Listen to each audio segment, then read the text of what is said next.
నార్మల్గా audio record అవుతుంది, video కూడా రికార్డ్ అవుతుంది కదా, చెక్ చేసుకోవచ్చు ఒకసారి. సో రెండు మైకులు సెట్టా చెప్పండి. రెడీ. హాయ్ నేను Rekha, welcome to Rekha spotlight. So బేసిక్గా మనం గెస్ట్ని ఇంట్రడ్యూస్ చేసే ముందు మన పాడ్కాస్ట్లో ఇంట్రో చెప్పి పేరు చెప్తాను కదా. సో ఈ పాడ్కాస్ట్లో మనం ఫస్ట్ పేరు చెప్పి ఇంట్రో చేద్దాం. సో ఇవాళ మన పాడ్కాస్ట్ గెస్ట్లో I'm presenting you KVR Mahendra గారు.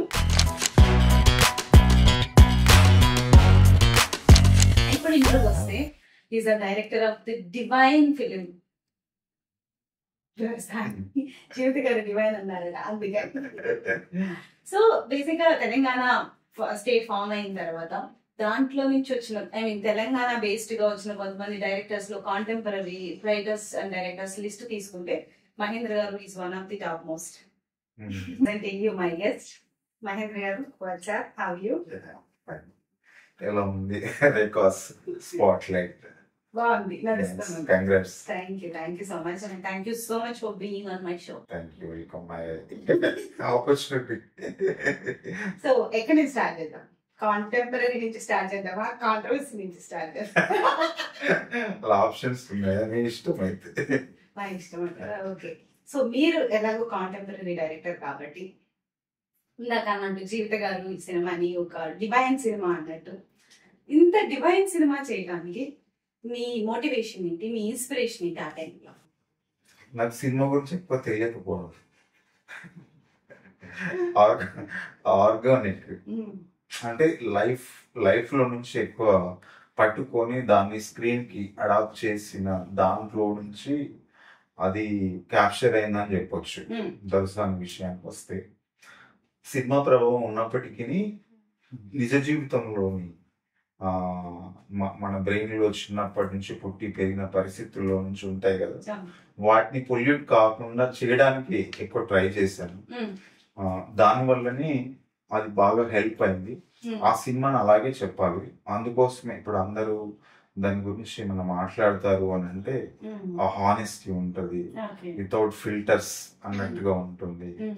తర్వాత డీటెయిలింగ్ వర్క్ కూడా, అది కూడా చాలా ఇంపార్టెంట్ రోల్ ప్లే చేసింది. తర్వాత టెక్నీషియన్స్ కూడా ప్రాపర్ గా దాన్ని అచీవ్ చేయగలిగారు. ఇంకా యాక్టర్స్ అంటే తెలిసిందే, వాళ్ళు new actors Anand and Shivathmika, వాళ్ళు కూడా నాలాగనే ఏ రకమైన పొల్యూట్ అవ్వకుండా ఉండడం వల్ల అంత అమేజింగ్ గా కుదిరిందని చెప్పొచ్చు. సో అంటే మేము చెప్పేది ఏంటంటే ఫస్ట్ టైం వచ్చేది ఏదైనా పొల్యూట్ అవ్వకుండా రా అండ్ రస్టిక్ అథెంటిక్ గా వస్తుంది. తర్వాత రామ్ రాజుగారి గురించి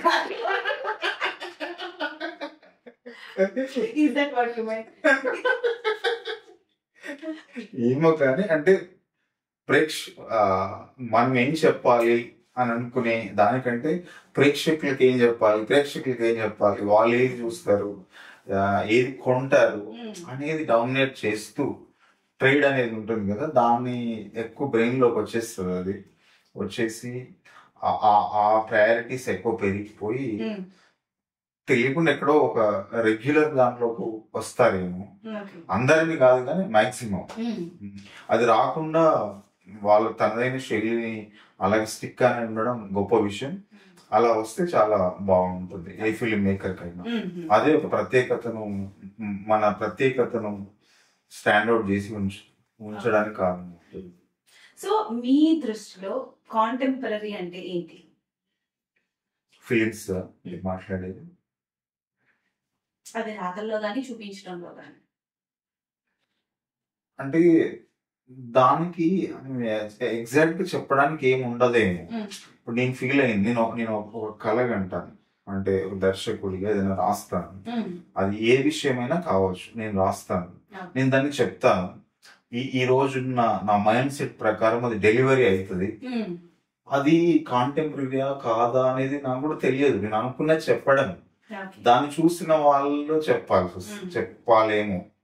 బట్ ఆ డిఫరెన్సెస్ అయితే ఫిల్మ్ మేకర్ గా నాకు ఉండదు. ఆ బాక్స్ లో ఉండలేను. నేను చెప్పాలనుకున్నది చెప్పడమే జరుగుతుంది.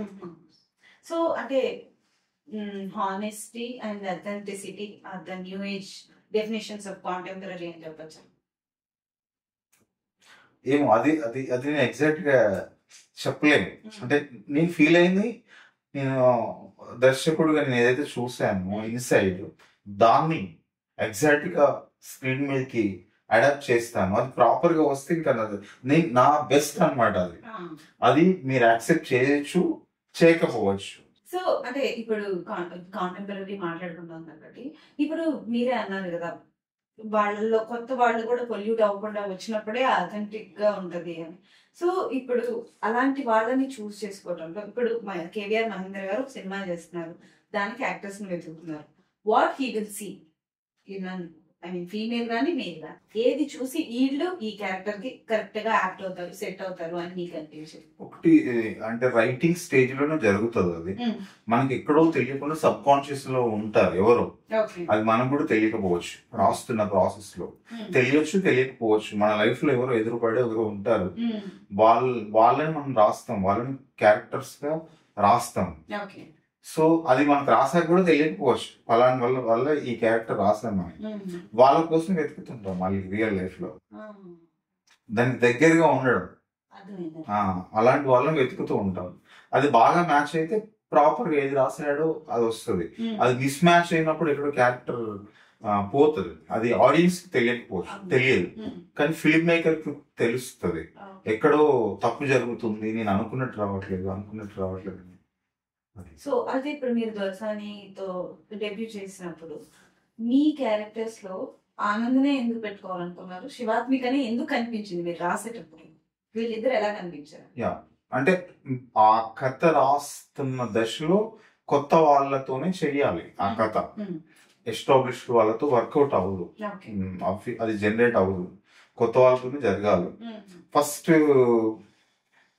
శివాత్మికది జరిగింది అనమాట.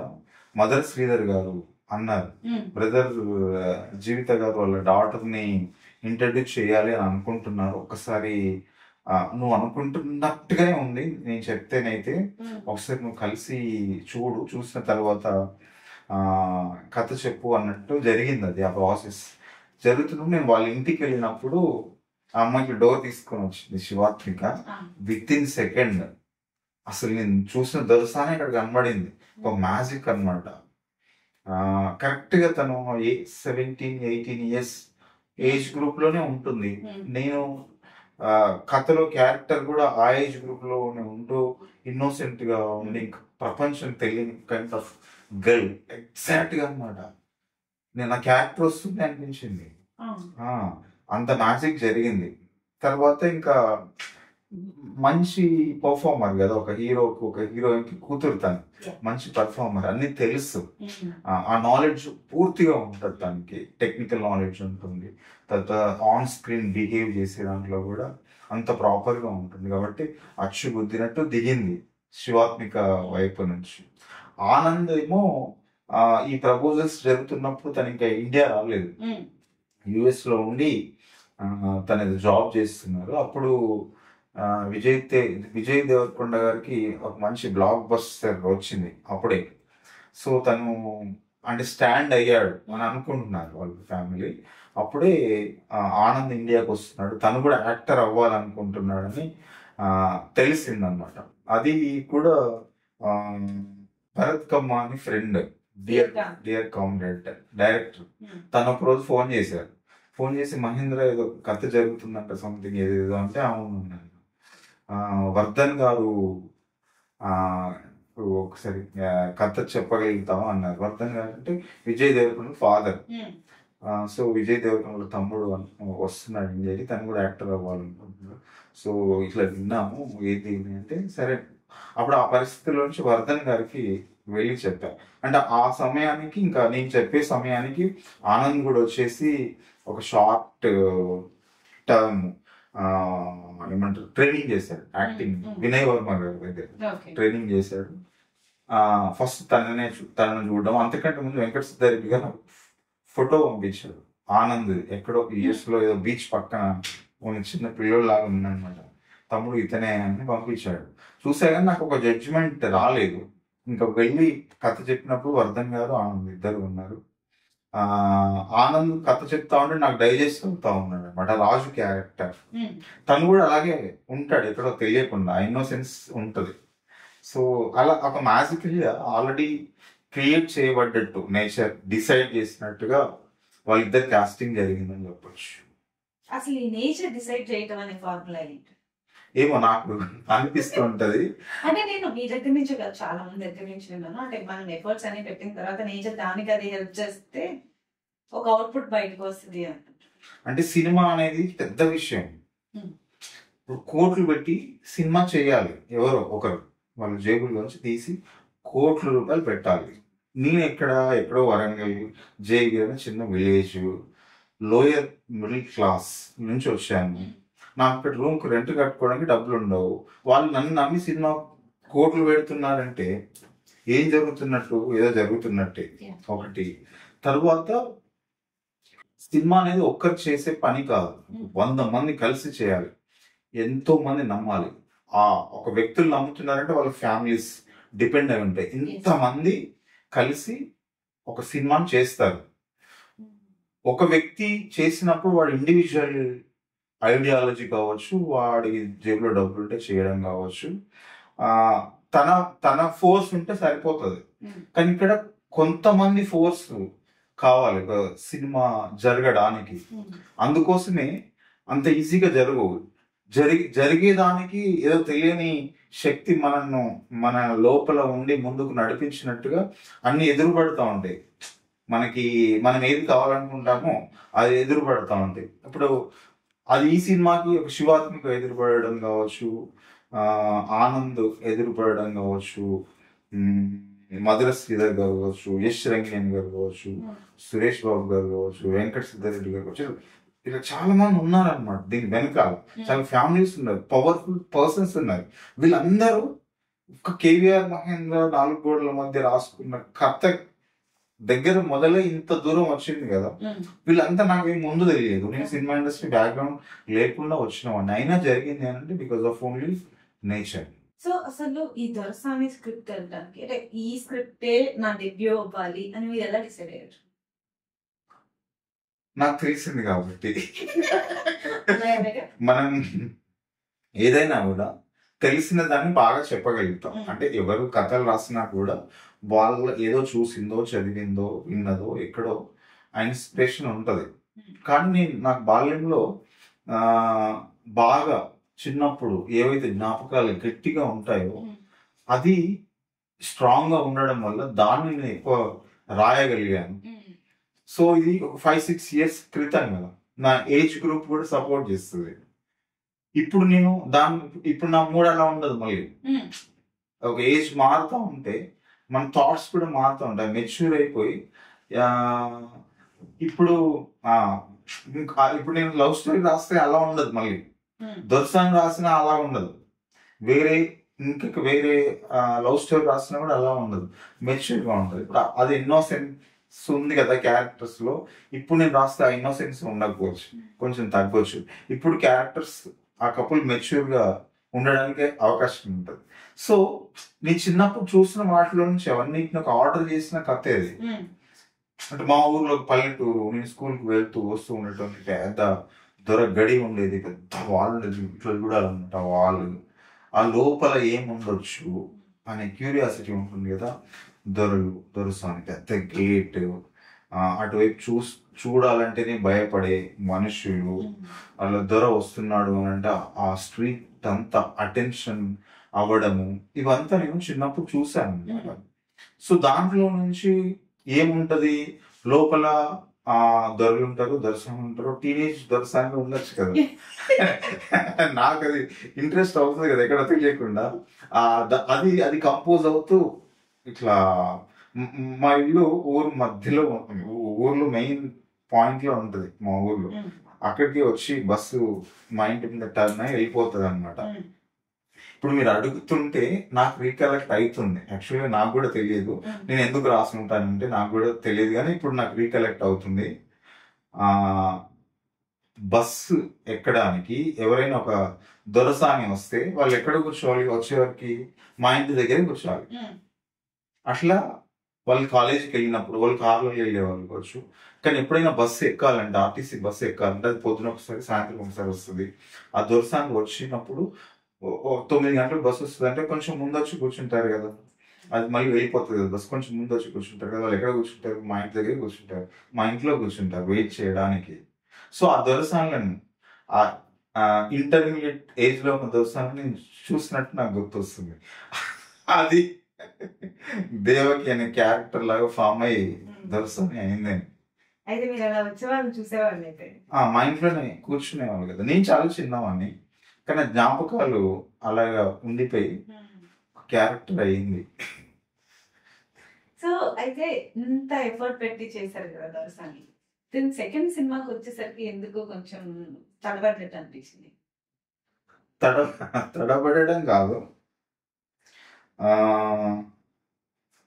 ఒక కరోనా 2 years మనం ఒక సఫికేషన్ లో ఉన్నాం కదా, అది చాలా ఇబ్బంది పెట్టింది ఒకటి.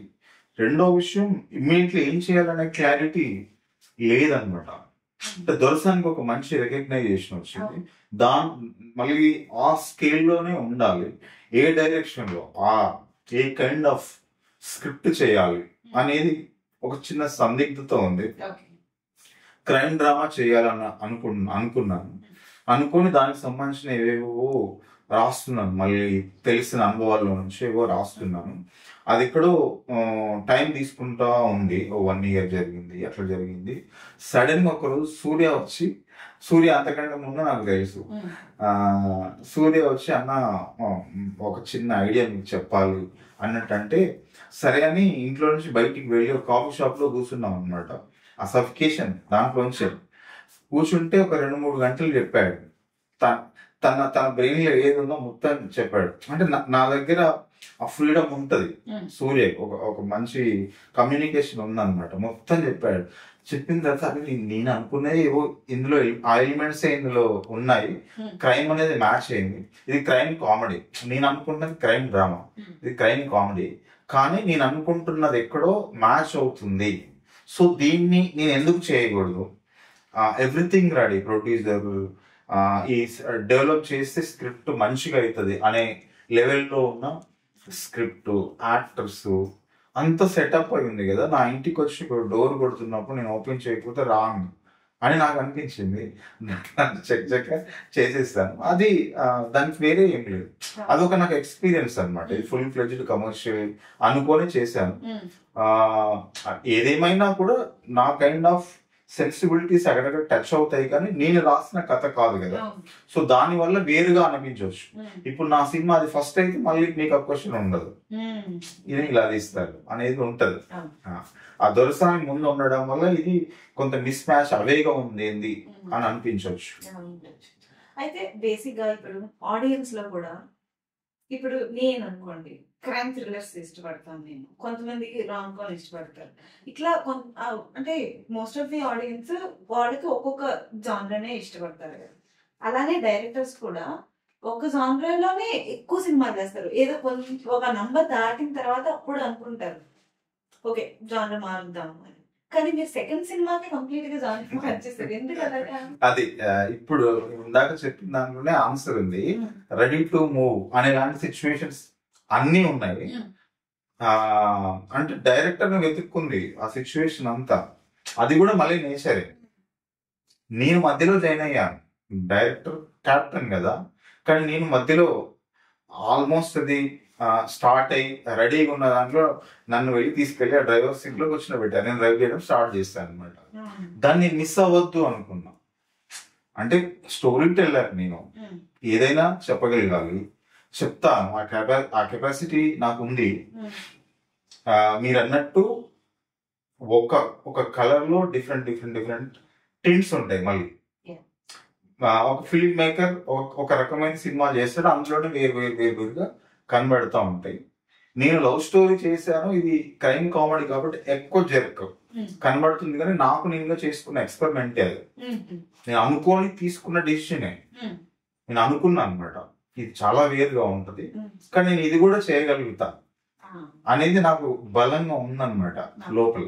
తర్వాత దొరసాని చాలా ఒళ్ళు దగ్గర పెట్టుకొని చాలా జాగ్రత్తగా చేయాల్సిన పీరియాడికల్ లవ్ స్టోరీ అది. అందులో తప్పులు జరగకూడదు. ఆ స్టోరీ అలాంటిది అనమాట. ఇక్కడ చాలా ఫ్రీడమ్ ఉంది ఈ సినిమాకి. ఇది కంప్లీట్ ఒక ఫిక్షనల్ గా ఉంటది. సో ఏదైనా చేయొచ్చు. నేను అక్కడ చేతులు కట్టేసుకొని ఉన్న ఏవో ఇక్కడ ఓపెన్ అవ్వచ్చు అనేది కూడా ఎక్కడో తెలియకుండా సబ్ కాన్షియస్ లో ఉంది. అందుకోసమే నేను బాగా ఎంజాయ్ చేశాను. భరతనాట్యం ఫిలిం మేకింగ్ నేను విపరీతంగా ఎంజాయ్ చేశాను అనమాట. నేను చాలా హ్యాపీగా చేసిన వర్క్ అది. సో అల్టిమేట్ గా రిజల్ట్ ఏదైనా మనం హ్యాపీగా ఉంటుంది. సో మహేంద్ర గారు, ఇప్పుడు బేసిక్ గా ఇండస్ట్రీలోకి కొంతమంది రావాలనుకోండి, what are the qualities they should have? అంటే రెండు థింగ్స్. ఇప్పుడు ఫస్ట్ ఫ్యామిలీ వైపు నుంచి వాళ్ళకి ఆ సపోర్ట్ కావాలి. లేకపోతే చాలా స్ట్రగుల్స్ ఫేస్ చేయాల్సి వస్తుంది. వేరే రంగం అనుకోండి, ఇప్పుడు ఇది కాకపోతే ఈ జాబ్ కాకపోతే ఇంకో జాబ్ చేస్తాం, అది కాకపోతే ఇంకోటి చేస్తాం, ఇంకోటి చేస్తాం. ఇప్పుడు ఈ సినిమా రంగం అనేది ఇందులోకి వచ్చిన వాళ్ళు మళ్ళీ యూటర్న్ తీసుకొని వెళ్ళి వేరేది చేయడం చాలా రేర్గా ఉంటుంది. కాబట్టి ముందు ఫిక్స్ అవ్వాలి, కొంత స్టడీ చేయాలి. సినిమా ఇండస్ట్రీని కొంత స్టడీ చేయాలి. ముందు వచ్చిన వాళ్ళ లైఫ్ తెలుసుకోవాలి. సో దీనికి యూటర్న్ అనేది వెరీ రేర్. 100లో 1 యూటర్న్ చేసుకొని వెళ్ళి మళ్ళీ వేరే దానికి స్థిరపడతారేమో. కానీ ఇక్కడ ఏమైందంటే ఫెయిల్యూర్ వచ్చినా సక్సెస్ వచ్చినా ఇక్కడే ఉంటారు. ఈ టేస్ట్ అలాంటిది, ఈ సినిమా టేస్ట్. అందుకోసం మనం వెళ్ళాలా వద్దా, ముందు ఫైర్ అవ్వాలా వద్దా అనేది ఆ డిసిజన్ తీసుకొని మూవ్ అవ్వాలి. ఒకటి, ఆ డిసిజన్ తీసుకోవడానికి ఫ్యామిలీ సపోర్ట్ కూడా ఉండాలి మంచిగా. ఎందుకంటే ఇమ్మీడియట్లీ రాగానే ఏం డబ్బులు రావు. ఉద్యోగం చేస్తే నెల జీతం వస్తుంది, ఇక్కడ అంత తొందరగా రాదు. అక్కడ నెల రోజులు గడిస్తే మనకు శాలరీ చేతిలో పడుతుంది. ఇక్కడ సంవత్సరం గడిచినా కూడా ఏమీ జరగదు. చాలాసార్లు ఏమీ జరిగినట్టు అనిపించదు. సంవత్సరం వేస్ట్ అయినా కూడా అది అయ్యో సంవత్సరం అయిపోయింది అనేలా ఉండవు పరిస్థితులు. ఎందుకంటే ఇక్కడ 10 సంవత్సరాలు లేట్ అయినా కూడా ఇంకా ఉన్నారు అక్కడ క్యూలో. సో అలాంటి పరిస్థితులు ఉంటాయి. కాబట్టి దానికి మానసికంగా సిద్ధపడాలి ఒకటి.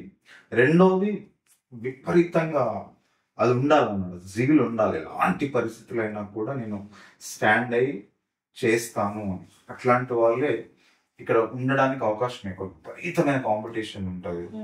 ఇప్పుడు ఒక క్యారెక్టర్కు ఏదైనా ఆడిషన్ పెట్టండి, మీరు ఒక ఆఫీస్లో సినిమా చేస్తుంటే ఆడిషన్ పెట్టండి, 1000 మంది వస్తారు. 1000 మంది అటెండ్ అవుతూ ఉంటారు. మనకు 2, 3, 4 క్యారెక్టర్స్ ఉంటాయి. కానీ మీరు ఒక 1 వీక్ ఆడిషన్స్ చేయండి, కొన్ని వేల సంఖ్యలో ఉంటారు. మీరు అందులో తీసుకునే 4, 5 ఉంటాయి క్యారెక్టర్స్.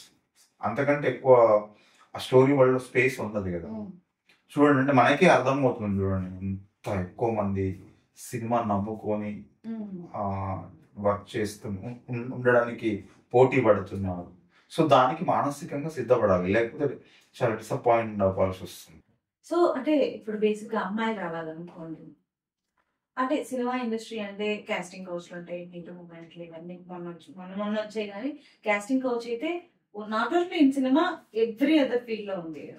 కానీ సినిమా అనగానే ఒక అమ్మాయి సినిమా ఇండస్ట్రీలో అడుగు పెడుతున్నాను అనగానే అమ్మాయికి ఫ్యామిలీ తరపు నుంచి కానీ ఎక్స్టర్నల్ ఫోర్సెస్ నుంచి, వాళ్ళ ఫ్రెండ్ సర్కిల్ నుంచి ఇలానే ఉంటది అన్న ఒక ఆల్రెడీ ప్రిపేర్డ్ మెంటాలిటీతోనే వస్తారు కదా. సో అలాంటి వాళ్ళ గురించి ఏం చెప్తారు? అంటే మీరే అన్నట్టుగా ఎక్కడైనా ఉండదు. ఇక్కడ కొంచెం బయటికి కనబడుతున్నట్టుగా ఎక్కువ మాట్లాడుకుంటూ ఉంటారు. అంటే ఇది గ్లామర్ ఫీల్డ్ కదా, జనరల్లీ ఎక్కువ మాట్లాడుకుంటుంటారు. డిఫరెంట్ క్యారెక్టర్స్ చేస్తుంటారు అమ్మాయిలు ఆన్ స్క్రీన్. దాని impact audience or public minds లో, సబ్ కాన్షియస్ లో ఉంటది. ఇప్పుడు చాలా చిన్న ఎగ్జాంపుల్ తీసుకున్నాము. ఒక ప్రాస్టిట్యూట్ క్యారెక్టర్ ఆన్ స్క్రీన్ ఒక అమ్మాయి చేసింది అనుకోండి, మీకు బయట అమ్మాయి కనబడితే ట్రాక్ మన ఏం గుర్తొస్తుంది? అదే గుర్తొస్తుంది. అది మనకి తెలియకుండా ఉంటుంది అనమాట. ఆ అమ్మాయి కాదు కదా, అదే క్యారెక్టర్. కానీ మనకు అలాగే తెలుస్తుంది.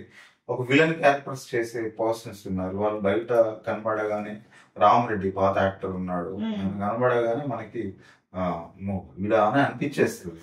బికాస్ వాళ్ళు చేస్తున్న క్యారెక్టర్స్ కావచ్చు, వాటి ప్రభావం నిజ జీవితంలో ఉంటది కొంత.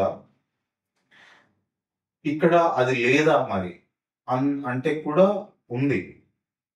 కానీ సీరియస్ ఫిల్మ్ మేకర్స్ అట్లాంటి చిల్లర పని చేస్తారని నేను అనుకోను.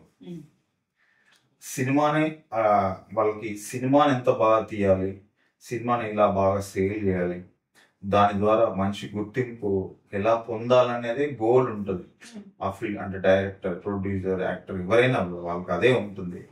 కానీ ఇక్కడ ఇంకా ఒక ఇబ్బందికరమైన విషయం ఏంటంటే, సినిమా తీస్తున్నాం అని చెప్పే వాళ్ళు 90 మంది ఉంటారు, సినిమా తీసే వాళ్ళు 10 మంది ఉంటారు.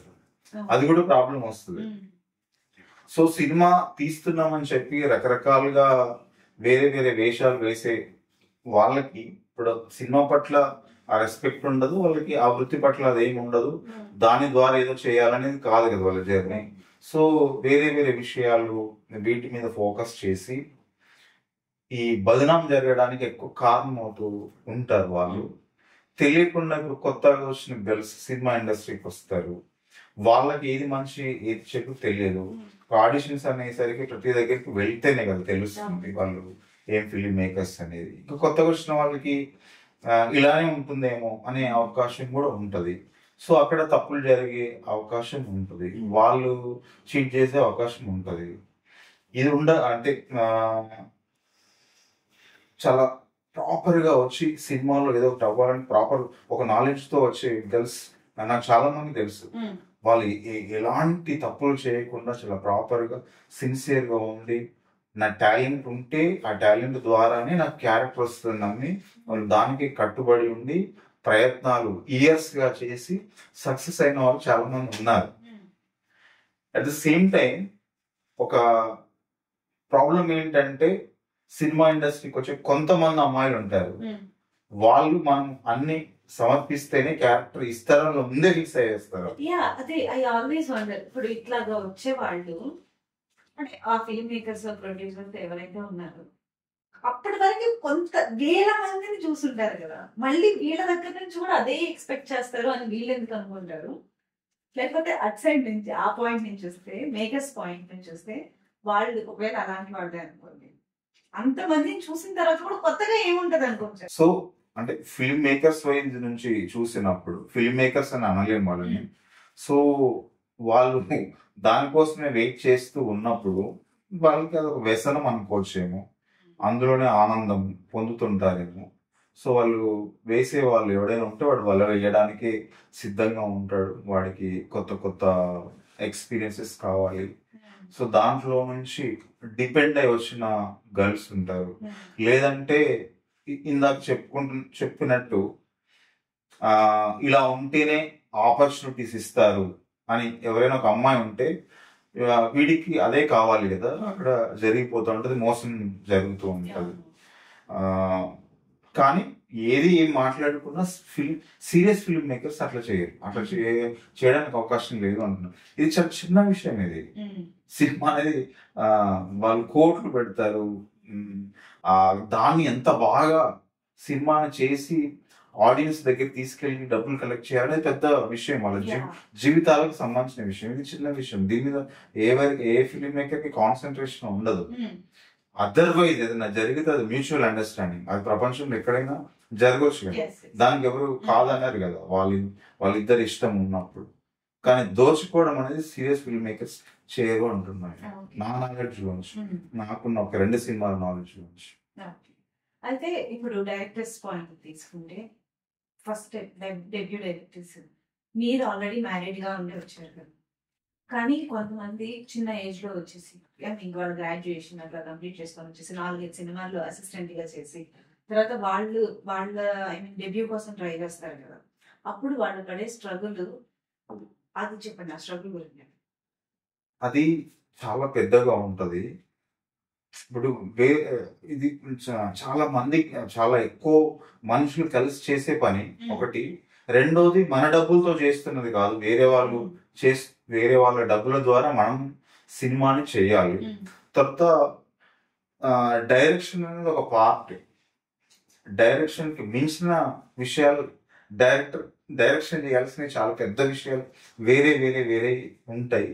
వాటిని డీల్ చేయగల కెపాసిటీ డైరెక్టర్కి ఉండాలి. డైరెక్టర్ అంటే ఏదో షార్ట్ కంపోజిషన్ చేయడం, యాక్షన్ కట్ చెప్పడం అనేది కానీ కాదు అసలు. అవి ఉంటాయి కానీ వేరే విషయాలు, వేరే డైరెక్ట్ అంటే కమ్యూనికేషన్ స్కిల్స్ ఉండాలి, ఎంతో ఓపిక ఉండాలి, 10 మంది టెక్నీషియన్స్తో తను అనుకున్నది రాబట్టుకోవడం కోసం తనదంతా వాళ్ళకు ఎక్స్ప్లెయిన్ చేసి వాళ్ళలోని ఆ టాలెంట్ తీసుకొని సినిమాకి ఫిల్ చేస్తూ రావాలి. ఇవన్నీ పెద్ద విషయాలు. సో ఇదంతా అంటే ఆపర్చునిటీ వచ్చినాక, కానీ ఇంత పెద్ద విషయం కాబట్టి ఇన్ని కోట్ల మీద డిపెండ్ అయ్యి ఇంతమంది మనుషుల మీద డిపెండ్ అయ్యి ఇన్ని కుటుంబాల మీద డిపెండ్ అయి ఉన్న విషయం కాబట్టి దానికి ఎవరైనా ఆపర్చునిటీ ఆ డైరెక్టర్స్ కుర్చీలో కూర్చోపెట్టాలి అని అంటే చాలా క్యాలిక్యులేట్ చేస్తారు. ఒక మంచి కథ రాస్తే డైరెక్టర్ అయిపోరు, ఓన్లీ కమ్యూనికేషన్ స్కిల్స్ ఉన్నాయి అని అంటే కూడా డైరెక్టర్ అయిపోరు. తను అంటే అన్ని రకాలుగా కనబడాలి. వీడు సినిమాని తీసేసి థియేటర్లో పెడతాడు, ఆ డబ్బులు వెనక్కి తీసుకొస్తాడు అని అన్ని రకాలైన ఆ నమ్మకం కలగాలి. అదంత ఈజీగా జరగదు కదా. దానికి చాలా పెద్ద సాధన కావాలి. ఆ మనిషిలో ఎబిలిటీస్ ఉండాలి. అవి అందరిలో ఉండవు. ఇప్పుడు ఏడీస్ కూడా చాలా మంది పని చేస్తుంటారు. అందరు డైరెక్టర్స్ కారు కదా. 10 మందిలో ఎవరో ఒకరు జరుగుతూ ఉంటుంది. 100 మందిలో ఒకరికి జరుగుతూ ఉంటది. ఇవన్నీ ఆ టాలెంట్ అదంతా ఉండగా వాడికి ఆ లక్ కూడా ఉంటే ఇంకా డైరెక్టర్ అవుతాడు. మళ్ళీ డైరెక్టర్ అయినాక కూడా అక్కడి నుంచి ఇంకొక స్టెప్, ఇంకొక స్ట్రగుల్, దాన్ని నిలబెట్టుకొని దాన్ని ముందుకు తీసుకెళ్ళడం అనే ఒక ప్రాసెస్ ఉంటుంది. అది తర్వాత మాట్లాడుకున్న తర్వాత విషయం అనుకున్నా కూడా డైరెక్టర్ దాకా రావడం పెద్ద టాస్క్. సో అయితే ఐ మీన్ ఏడీ నుంచి డైరెక్టర్ గా మారే క్రమంలో వీళ్ళ దగ్గర అంటే మీరు ఇందాక అన్నారు కమ్యూనికేషన్ ఉండాలి, మంచి స్క్రిప్ట్ ఉండాలి అని. సో ఇవి కాకుండా ప్రొడ్యూసర్ ని ఐ మీన్ ఏమంటారు దాన్ని మోటివేట్ చేసేంత, ప్రొడ్యూసర్ ని ఇన్స్పైర్ చేసేంత, ఓకే దీని మీద మనం డబ్బులు పెడదాము అని ప్రొడ్యూసర్ ని ఫీల్ చేయగలిగే character A kind of character ఉంటే ప్రొడ్యూసర్ ఇన్స్పైర్ అవుతారు, ఇంప్రెస్ అవుతారు అంటారు? డైరెక్టర్ అవ్వాలనుకున్న వాళ్ళకి ఉండవలసిన లక్షణాలు అది ఇది అని చెప్పడానికి ఉండదు, కానీ అవి రూల్స్ పట్టిక కాదు, టేబుల్ కాదు కదా, ఇది ఉండాలి ఇది ఉండాలి. కానీ person he's very much talented అవ్వచ్చు, he has so much ability to speak, communication అవ్వచ్చు. సో అన్నీ ఉన్నప్పుడు ఇదొక్కటి మిస్ అవ్వటం వల్ల దీనికి ఛాన్స్ రావట్లేదు అనే పాయింట్ ఒకటి ఉంటుంది కదా. అందుకని ఆ పట్టిక అంటున్నారు. ఓకే, నమ్మకం కలిగించాలి వాడు. అంటే చాలా హానెస్టీ కూడా ఉండాలి తనకి. ఇంకో మంచి కథ చెప్పాడు దాన్ని తీస్తాడు అనేది ఉండొచ్చు, లేకపోతే కమ్యూనికేషన్ స్కిల్స్ ఉన్నాయి అని అనిపించవచ్చు, మంచి ఎడ్యుకేషన్ ఉంది అని అనిపించవచ్చు, అన్నీ ఉండొచ్చు. కానీ మళ్ళీ అల్టిమేట్గా నేను నా స్టీరింగ్ అతని చేతిలోకి అతనికి ఇస్తాను కదా, అతని రైట్ పర్సన్ అయినా క్యారెక్టర్ వైజ్ అన్ని చూస్తారు, అన్ని రకాలుగా అన్ని జరుగుతాయి. నా పర్సనల్ ఎక్స్పీరియన్స్ చెప్తున్నాను అనమాట. ఒక 8 months టెస్టింగ్ జరిగింది. అన్నీ ఓకే ఓకే ఓకే ఓకే అన్న తర్వాత 8 months టెస్టింగ్ జరిగింది. అది ఇది వీళ్ళు అని చెప్పలేను, కానీ నాకు తెలుసు. అయితే ఆ 8 months టెస్టింగ్ చేయడం అనేది, చేసి వాళ్ళు ఓకే చేయడం అనేది వాళ్ళ గొప్ప విషయం. అది ఒక 8 months లోనే మనిషి అర్థం కాకపోవచ్చు. సినిమా కాదు, ఏదో చిన్న పని అంటే ఈ 100 రూపాయలు తనకి ఇవ్వు, అక్కడ వెళ్ళి ఇవ్వు అంటే 100 రూపాయలు పోతే పోనీ అని చెప్పేసి మనం వాడికి ఇచ్చి పంపించచ్చు. అది రిస్క్ కాదు, చిన్న విషయం. కానీ 5 కోట్లు ఇచ్చి ఇక్కడ ఇవ్వమని అంటే వాడి మీద ఎంతో నమ్మకం కలగాలి. తర్వాత ఇది మనీకి సంబంధించిన విషయమే కాదు. ఒక ప్రొడక్షన్ హౌస్, ఆ ప్రొడక్షన్ హౌస్ కి గత సినిమాల తాలూకు వాల్యూ ఫామ్ అయి ఉంటుంది, ఉంటుంది. అది డబ్బులు పోతే పోనీ సినిమా చేయడానికి కూడా ఉండదు. వాళ్ళకి ఆ ప్రెస్టీజ్ లో కిందికి వెళ్లకుండా ఉండడం కూడా ఇంపార్టెంట్. ఈ సినిమా కిందికి దిగదార్చకూడదు. ఆ సినిమా వాళ్ళ బ్యానర్కి ఉన్న వాల్యూని, దాన్ని కూడా చూస్తారు కదా. సో ఇవన్నీ ఉండాలి. అల్టిమేట్ ఒక హానెస్టీ, వాడు చేస్తాడు, వాడు ఏదైతే బయటికి చెప్తున్నాడో అది చేయడానికి అవకాశం ఎక్కువ ఉంది అనేది ఉంటుంది.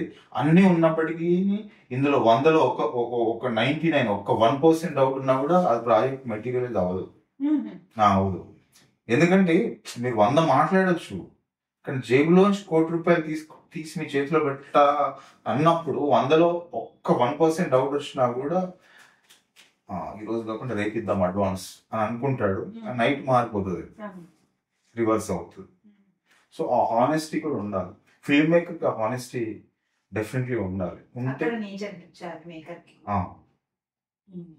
ఫిల్టర్ అవుతారు. అందుకే మీకు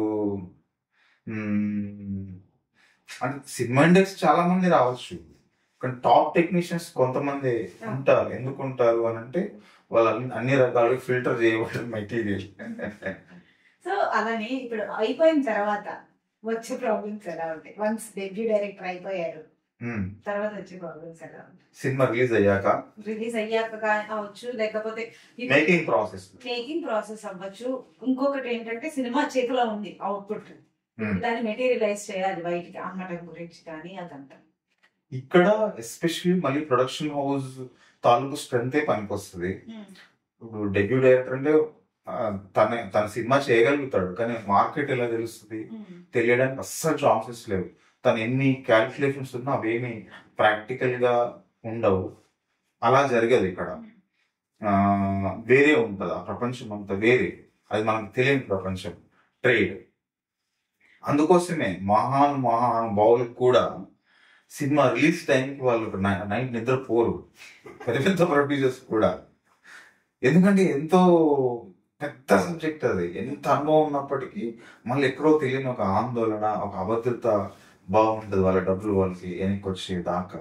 కాబట్టి డైరెక్టర్ ఎంతవరకు తను ప్రమోషన్స్ ప్లాన్ చేసుకుంటాడు, ఏదైనా క్రియేటివ్ గా ఆ సినిమాని ప్రేక్షకులకి ఇలా పబ్లిసిటీ చేస్తే బెటర్ అవుతుంది, బాగుంటుంది, కొత్తగా ఉంటుంది అనే దాంట్లో తన బ్రెయిన్ పనిచేస్తుంది, చెయ్యాలి, అది తన జాబ్ కూడా. కానీ రిలీజ్ అనే పాయింట్ లో తను ఏం చేయలేడు, చేయడానికి అవకాశం లేదు, తనకు తెలియదు.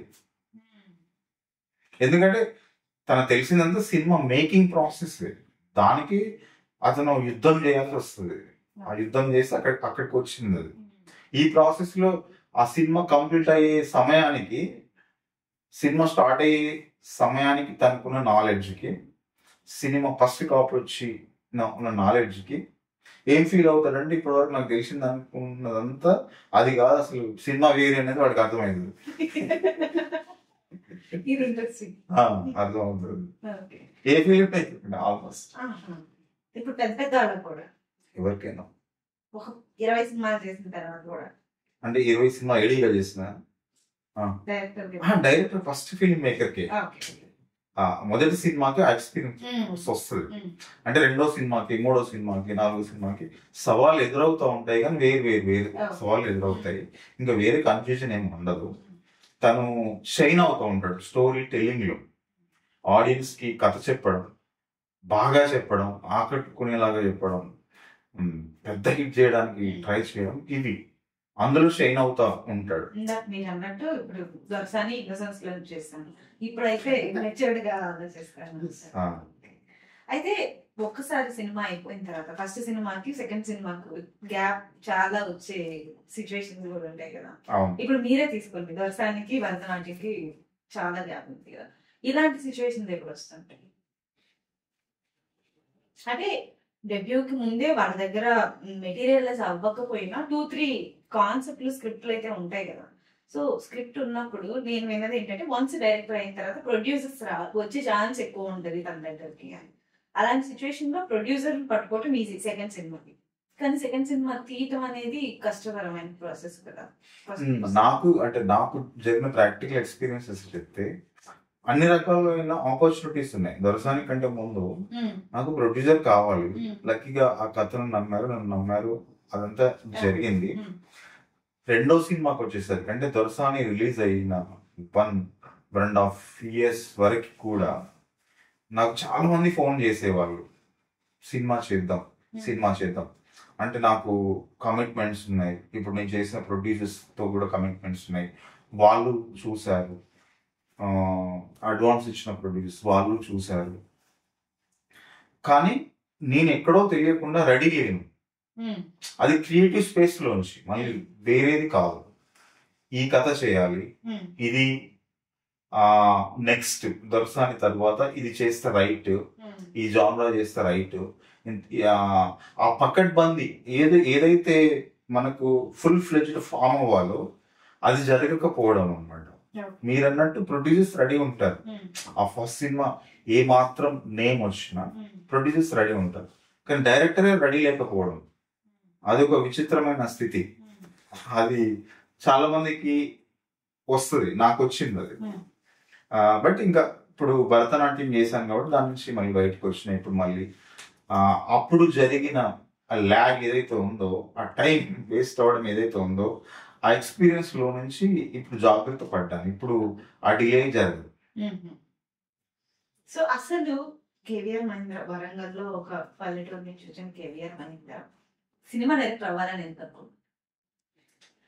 ఇదొక మ్యాజిక్ అని చెప్పొచ్చు, వండరే నా లైఫ్ కు. నేను మా ఇంట్లో విచిత్రం అనిపించవచ్చు, కానీ మా ఇంట్లో సినిమా థియేటర్కి వెళ్ళి సినిమా చూడడం అనేది కూడా తెలియదు.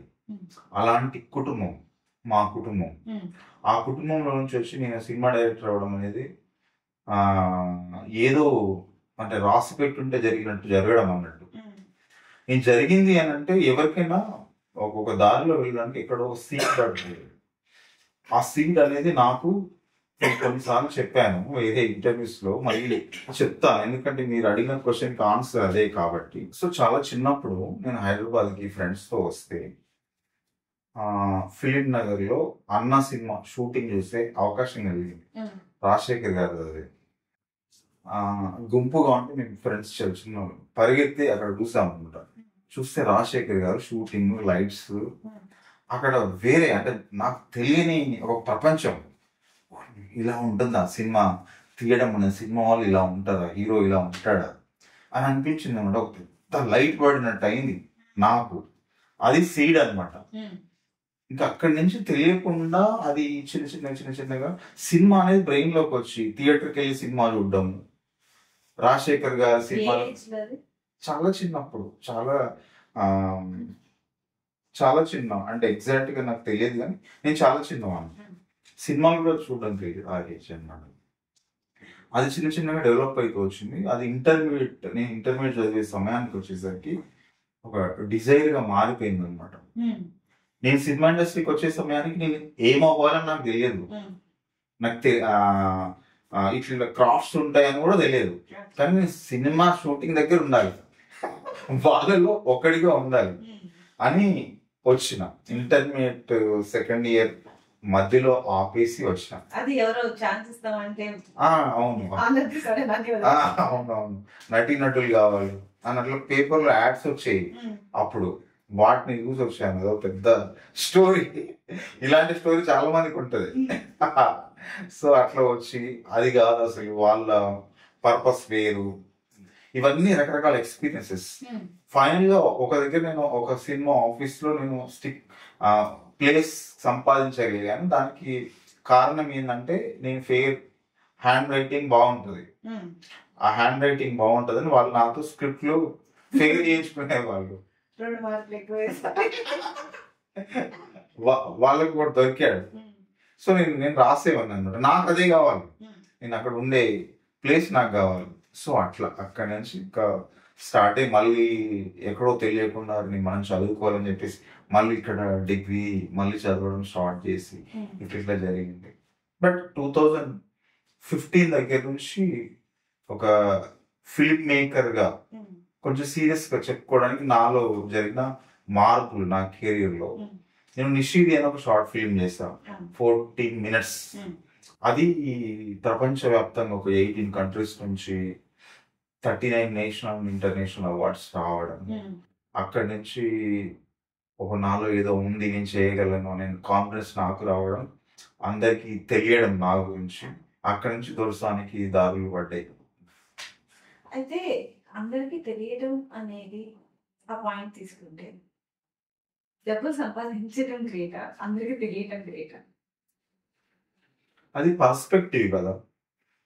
ఇండివిజువల్ అంటే పర్సనాలిటీకి వేరు వేరు ఆన్సర్ ఉండొచ్చు. ఒకరు డబ్బే ప్రాధాన్యత అనుకోవచ్చు, ఒకరు పేరే అనుకోవచ్చు, లేదా ఒకరు ఇష్టమైన పని, ఆ పనిలో ఉండడం ఇంపార్టెంట్ అనుకోవచ్చు. పర్సనల్గా నా ఆన్సర్ అయితే నేను ఇష్టమైన పని చేస్తూ ఉండడమే పెద్ద సక్సెస్ అని నేను ఫీల్ అవుతా. అందుకోసమే అంటే ఫైనాన్షియల్ థింగ్స్ ఎక్కువ, ఆ కాన్షియస్ ఎక్కువ ఉండదు, జాగ్రత్త ఉండదు. అందుకోసమే స్ట్రగుల్స్ కూడా ఎక్కువ ఉంటాయి. బట్ అల్టిమేట్గా నా ఫ్యూయల్ అంతా నేను చెప్పాలనుకుంటున్న కథ మీద నేను వర్క్ చేస్తున్నా, నేను తీయాలనుకున్న సినిమా తీస్తున్నా, ఆ రంగంలో ఉన్నా నేను అనేది నాకు ఇంపార్టెంట్. అందులో నా సంతోషం. అందరికి ఉండకపోవచ్చు, కానీ ఎక్కువ మంది ఫిల్మ్ మేకర్స్కి ఇదే ఉంటుంది. ఎందుకంటే వాళ్ళు అదర్వైజ్ బతకలేరు. ఇక్కడ ఉన్న కష్టాలు అన్నీ ఉంటాయి, అయినప్పటికీ వాళ్ళు ఇక్కడ సర్వైవ్ అవుతుంటారు అని అంటే ఆ కళల్లో బతుకుతూ ఉంటారు, వాటిని మెటీరియలైజ్ చేస్తూ బతుకుతూ ఉంటారు. ఎవరికైనా వేరే ఒక పని ఏదైనా చేస్తే 8 గంటలు ఉంటుంది, లేదా 12 గంటలు ఉంటుంది, 14 గంటలు ఉంటుంది. 24 గంటలు ఎవరైనా పని చేస్తారో ఒక సినిమా కూడా చేస్తారు. అయితే ఏదో ఒక దాంట్లో ఉండాలి, సినిమాలో ఉండాలి అనుకున్న దగ్గర నుంచి ఓకే నా aim to be a film maker, story teller అని ఎప్పుడు అనిపించింది? నాకు 2014 అక్కడి నుంచి అనుకుంటా. ఆ నిషీద్ కంటే 1-2 years ముందు నుంచే స్టార్ట్ అయింది. అంటే తెలంగాణ మూమెంట్, సెలబ్రేషన్స్, ఆ నైట్ ఒక థాట్ వచ్చింది అనమాట. కొన్ని వేల మంది ట్యాంక్ బండ్లో అక్కడ ఆ రాత్రి సెలబ్రేట్ చేసుకుంటున్నారు, అక్కడ నేను ఉన్నాను. ఆ మూమెంట్ నేను అంతకంటే ముందు చాలా సంవత్సరాలు సినిమా ఇండస్ట్రీకి వచ్చి ఉన్నప్పటికీ నాలో ఒక సీరియస్ ఫిల్మ్ మేకర్ జరిగిన మూమెంట్ అనమాట అది. ఆ సీడ్ కరెక్టర్ పడిన టైం అది. ఇంతమంది ఇన్ని రకాలు ఇలా ఉన్నారు కదా, కొంతమంది చనిపోయారు, వాళ్ళు లేరు ఇక్కడ, ఈ మూమెంట్లో లేరు కదా అని అనిపించి దీని మీద ఏదన్నా మనం చెప్పగలుగుతామా అని ఆలోచన వచ్చి దాని మీద ఒక స్టోరీ ఫామ్ అయింది. నేనేం చేయగలుగుతాను అనుకున్నప్పుడు సినిమా చేయలేం కదా, ఒక షార్ట్ ఫిల్మ్ అయితే చేయగలుగుతాను అని చెప్పేసి 1 year దాని మర్దన జరిగి ఉంటుంది. ఫ్రెండ్స్, టెక్నీషియన్స్ అందరు సపోర్ట్ తీసుకొని చేసింది. అది దానికి గుర్తింపు వచ్చింది, అది కాన్ఫిడెన్స్ తీసుకొచ్చింది. ఇప్పుడు మనం అందరూ అనుకుంటారు ఫిల్మ్ మేకర్ అని, కానీ ఫిల్మ్ మేకరా కాదా, ఒక ప్రోడక్ట్ చేసినప్పుడే కదా తెలుస్తుంది ఆ విషయం. అది నాకు తెలిసిన మూమెంట్ అదనమాట. అయితే ఆ మూమెంట్ లో మనం దీని గురించి ఏదైనా చెప్తే బాగుంది కదా అనుకున్నారు కదా, కానీ అసలు కంప్లీట్ తెలంగాణ మూమెంట్ లో కొన్ని సంవత్సరాలుగా జరిగింది కాబట్టి మిమ్మల్ని బాగా కలిగించిన సిచ్యువేషన్ అంటే తెలంగాణ ఉద్యమం మొత్తంలో ఆ సంఘటనే. యాక్చువల్గా అంతకంటే ముందు నుంచి ఒక 7-8 సంవత్సరాలుగా చూస్తున్నప్పటికీ దానికంటే ముందు ఒక సంఘటన జరిగింది. మేము ఇంట్లో ఉండి టీవీ చూస్తున్నాం. తెలంగాణ నేను, ఒక ఆంధ్ర పర్సన్, తర్వాత రాయలసీమ పర్సన్, ఆ కాంబినేషన్ గమ్మత్తుగా ఉండిందన్నమాట. టీవీ చూస్తున్నాము, టీవీ చూస్తూ ఉంటే నేను ఫీల్ అవుతాను, తర్వాత ఆంధ్ర పర్సన్ ఫీల్ అయ్యాడు, రాయలసీమ పర్సన్ ఫీల్ అయ్యాడు. ఎందుకో తెలుసా, అది ఎవరో చనిపోయారనమాట ఆ రోజు, ఆ కాజ్ కోసం చనిపోయారు, దానికి ముగ్గురు ఫీల్ అయ్యారు. అది అంత హృదయ విదారకంగా జరిగింది ఆ సంఘటన. మరి శ్రీకాంత్ చారా ఇంకెవరో నాకు పర్సన్ ఎగ్జాక్ట్ గా గుర్తులేదు, కానీ చాలా పెయిన్ఫుల్ అనమాట. ఒక మనిషి ఊరికి ఎందుకు చచ్చిపోతాడు అంటే ఎంత ఫీల్ అవి ఉంటే జరగాలది, అంత ఈజీగా జరిగే విషయం కాదు కదా అని మేము ముగ్గురం కామన్ గా, అంటే నాకు అది ఉండేది కాదు, ఎప్పుడు ఉండదు, తెలియదు. సినిమా ఇండస్ట్రీ వాళ్ళకి ఇంకా తక్కువ, ఎందుకంటే వేరే పీపుల్ ఇప్పుడు తెలంగాణ వాళ్ళు తక్కువ ఉంటారు, అప్పుడు ఇంకొంచెం తక్కువే, ఇప్పుడు ఎక్కువ ఉండొచ్చు కానీ తక్కువే. తెల్లవాళ్ళు వేస్తే మనము ఈ 3 ప్రాంతాల ప్రజలు కలిసే ఉంటారు, వేరే రంగంలో ఉండలేము కానీ సినిమా రంగంలో ఉంటారు. సో దానివల్ల ఫ్రెండ్సే మేము కలిసి చూస్తుంటే దానికి కదిలిపోయినాం అనమాట. అది కామన్ గా జరిగింది, అది పెద్ద పెయిన్. అది పెద్ద పెయిన్. తర్వాత ఈ సెలబ్రేషన్స్, ఆ సీడ్ ఉండడం వల్ల ఈ సెలబ్రేషన్ ఇలా ఫీల్ అయ్యాను. వాళ్ళు లేరు, ఎవరైతే అర్హత ఉందో ఈ సెలబ్రేషన్స్ లో ఉండాలి, వాళ్ళు లేరు అనే ఒక నేను ఇంటర్నల్ గా ఫీల్ అవ్వడం, అది ఒక కథగా మారడం అనేది ఈ సీడ్ పడడం వల్లనే జరిగి ఉండాలి. సో ఇప్పుడు తెలంగాణ మూమెంట్ జరిగింది, తెలంగాణ వచ్చింది, అప్పటి వరకు తెలంగాణ స్లాంగ్ ని ఏదో కామెడీగా యూజ్ చేసుకునే కైండ్ ఆఫ్ తెలంగాణ స్లాంగ్ ని ఇప్పుడు ఇంత సీరియస్ గా అదే స్లాంగ్ మీద కంప్లీట్ సినిమాలు చేయడంలో మీరు కూడా ఒక పాత్ర పోషించారని చెప్పాలి కాబట్టి, సో ఎందుకు అంత ఏంటి ప్రాంతీయ అభిమానం? అంటే నా గురించి ఆన్సర్ ప్రాపర్ గా చెప్పగలుగుతా. నేను దొరసాని చేశాను, అది తెలంగాణలోని ఒక గ్రామంలో జరిగే కథ. దానికి నేను వేరే లాంగ్వేజ్ పెట్టడానికి అవకాశం ఉండదు. నా సినిమా ఎందుకు తీశానంటే నా అనుభవం కాబట్టి, నేను నా అనుభవం ఏదైతుందో దాన్ని బాగా తీయగలుగుతాను. ఇప్పుడు నేను ఏదో ఒక తూర్పు గోదావరి ఎక్కడిదో ఆ లాంగ్వేజ్ నాకు నా జీవితం లేనప్పుడు నేను ఎలా చెప్పగలుగుతాను ఆ కథను అంత హానెస్టీగా, అంత ప్రాపర్ గా, అంత అథెంటిక్ గా నేను ఎలా పట్టుకోగలుగుతాను? నాకు రాదు, తెలియదు, జీవితం లేదు కాబట్టి. నాకు ఇక్కడ జీవితం కాబట్టి ఆ తెలిసిన దాన్ని నేను కథగా చేసి చెప్పగలిగాను. దాన్ని ఇంకొక లాంగ్వేజ్, ఇంకొక ఆశ పెట్టడానికి అవకాశం లేదు. అది నేను యూనివర్సల్ కథ చెప్పాను. నేను తెలంగాణలో ఒక గ్రామంలో కథ, తెలంగాణ సినిమా కాదు దొరసాని, తెలంగాణలోని ఒక గ్రామంలో జరిగే కథ. అది ప్రపంచంలో ఎవరికైనా చూపించే సినిమా, తెలంగాణ సినిమా అనడం అనేది కాదు. తర్వాత కొన్ని సినిమాలు ఉంటాయేమో, కానీ ఇప్పుడు చాలా సినిమాల్లో ఈ మధ్య కాలంలో క్యారెక్టర్స్, హీరో ప్రొటగనిస్టే తెలంగాణ మాట్లాడుతూ చేయడము, అవి చాలా వరకు సక్సెస్ అవ్వడం కూడా జరిగింది. ఈ తెలంగాణ లాంగ్వేజ్ ఎక్కడో తెలియకుండా కొంచెం రాడికల్ గా ఉంటది, కొట్టినట్టుగా ఉంటది, ఫోర్స్ తో ఉన్నట్టుగా ఉంటది, తిరగబడినట్టుగా ఉంటది, మీద పడినట్టుగా ఉంటది. తెలియకుండా ఆ లక్షణం ఎక్కడో ఇంటర్నల్ ఉంటదని నేను అనుకుంటాను. అది హీరో మాట్లాడినప్పుడు రెబల్ గా ఉండి ఒక హీరో క్యారెక్టర్ యాక్ట్ అవుతుందేమో. సాఫ్ట్ ఉంటే మనం ఎక్కువ లైక్ చేయం కదా, తెర మీద ఆ క్యారెక్టర్ అగ్రెసివ్ గా ఉంటే ఎక్కువ ఇష్టపడతాం కదా. సో గబ్బర్ సింగ్ సినిమా అనుకుంటా, పవన్ కళ్యాణ్ గారి పెద్ద హిట్ అయింది, హరిశంకర్ గారి, అక్కడ స్టార్ట్ అయింది. అది నాకు గుర్తున్నంత వరకు అది కరీంనగర్ బేస్డ్ గా ఉంటూ క్యారెక్టర్, కరీంనగర్ తెలంగాణ మాట్లాడుతూ ఉంటాడు. ఆ క్యారెక్టర్ కి ఆ అగ్రెసివ్ గా ఉంటే ఆ క్యారెక్టర్ బాగుంది, ఇంకా బాగుంది. సాఫ్ట్ ఉంటే బాగుండదు కదా, అట్లా వర్కౌట్ అయినాయి, ఎక్కువ వర్కౌట్ అయినాయి. సో దాంట్లో నుంచి ఇప్పుడు ఒకటి ప్రూవ్ చేసినప్పుడు ఇంకొకరు దాన్ని ట్రై చేస్తారు, అది ప్రూవ్ అయినప్పుడు ఇంకొకరు ట్రై చేస్తారు, ఎక్కువ అవుతుంది. సక్సెస్ ఫార్ములా అంటే తెలంగాణ సినిమా చేయడం అన్న స్టేజ్ వచ్చింది కదా, వచ్చింది. అవును, అట్లా ఎక్కువ కంటెంట్ వచ్చేసింది ఆటోమేటిక్. ఇప్పుడు ఈ సమయానికి వస్తే న్యూట్రల్ అయిపోయింది. తెలంగాణ లాంగ్వేజ్ పెడితే హిట్ అవుతుంది అనేది ఏమి ఉండదు, ఆంధ్ర లాంగ్వేజ్ పెడితే హిట్ అవుతుంది అనేది ఏమి ఉండదు.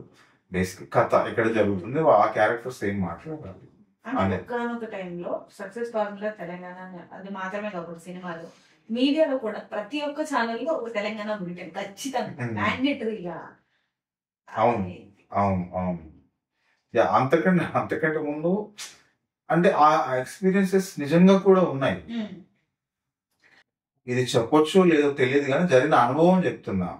నేను తెలంగాణ వాడిని అవడం వల్ల నాకు టీఎఫ్టీఏలో ఒక ఇంటర్వ్యూ చేయడానికి సైన్ చేయలేదు. నా ఎక్స్పీరియన్స్ ఒక పెద్ద డైరెక్టర్, ఆయన డైరెక్టర్స్ అసోసియేషన్ లో కాదు, తెలుగు ఫిల్మ్ డైరెక్టర్స్ అసోసియేషన్ ఉంది కదా. నన్ను ఎవరైనా ఇంట్రడ్యూస్ చేయాలి, నేను కార్డ్ తీసుకోవాలి, ఏడీగా కార్డ్ తీసుకోవాలంటే ఎవరికైనా కూడా ఒకరు ఇంట్రడ్యూస్ చేయాలి. నన్ను ఒక పెద్ద డైరెక్టర్ దగ్గర తీసుకెళ్ళి తర్వాత ఆయన పెడతాను అని అన్నాడు. నువ్వు మాట్లాడుతుంటే ఎక్కడ ఇది అంటే వరంగల్ సార్ అన్నాను, పెట్టలేదు. సీరియస్లీ అంటే నాకు అవసరం లేదు, బట్ నాకే జరిగింది ఆ అనుభవం, నాకే. ఈ వేరే వాళ్ళ అనుభవాలు చెప్పట్లేదు, నాకు ఉంది. సో అక్కడ తెలిసిన డిఫరెన్సెస్ ఇప్పుడు లేదు, ఇప్పుడు అది ఓవర్కమ్ అయిపోయింది, న్యూట్రల్ అయింది. ఇప్పుడు బెస్ట్ ఉందన్నమాట. అంటే మనకు ఆ ప్రాంతం గురించి మాట్లాడాల్సిన అవసరాలే లేవు, అవి రాకూడదు. ఎందుకంటే ఎస్పెషల్లీ సినిమా ఇండస్ట్రీలో ఉన్న వాళ్ళకి ఉండకూడదు. ఏదంటే మనం నేను ఎవరైనా కూడా తెలుగు సినిమా చేస్తాం, టాలీవుడ్ తెలుగు సినిమా చేస్తాం, ఆ కథ జరుగుతున్న ప్రకారం ఆ యాసలు అప్లై అవుతాయి. ఇంక ఇందులో మళ్ళీ వేరువేరుగా మాట్లాడుకునే అవసరాలు రాకూడదు. ఇప్పుడు అది జరిగింది బెస్ట్.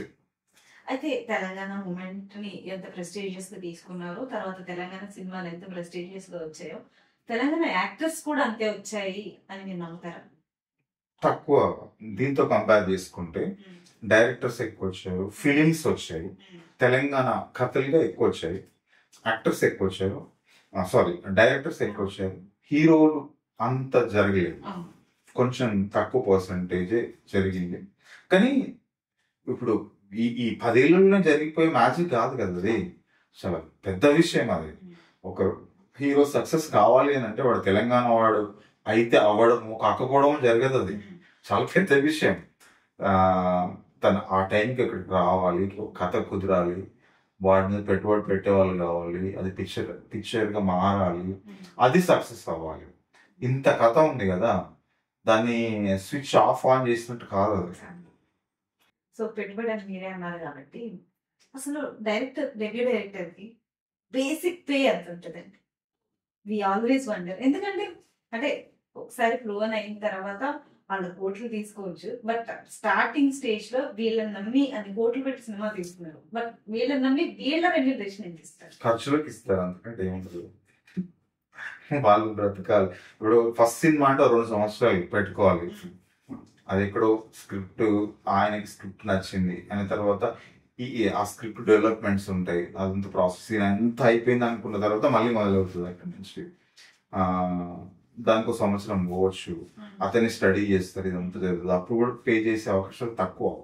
సినిమా ఓకే డన్ చేస్తున్నాము అన్నప్పుడు అప్పటి నుంచి ఖర్చులకు, ఇప్పుడు ఏదైనా ఒక మంచి జాబ్ చేస్తున్నారనుకో, మంచి జాబ్ కదా జాబ్ చేస్తున్నారనుకో, వాళ్ళకి ఎట్లా ఇస్తారో వీళ్ళు బ్రతకాలి కాబట్టి రూమ్ రెంట్లు కట్టుకోవడమో లేకపోతే మంచి బట్టలు వేసుకోవడానికో వీటన్నిటికి ఖర్చులు ఉంటాయి కదా. ఒక మనిషి హైదరాబాద్ బ్రతకాలంటే దానికి పే చేస్తారు. ఇంత అని చెప్పడానికి ఉండకపోవచ్చు. అది సినిమా అయిపోయే సమయానికి 5 లక్షలు కావచ్చు, 10 లక్షలు కావచ్చు, 2 లక్షలు కావచ్చు.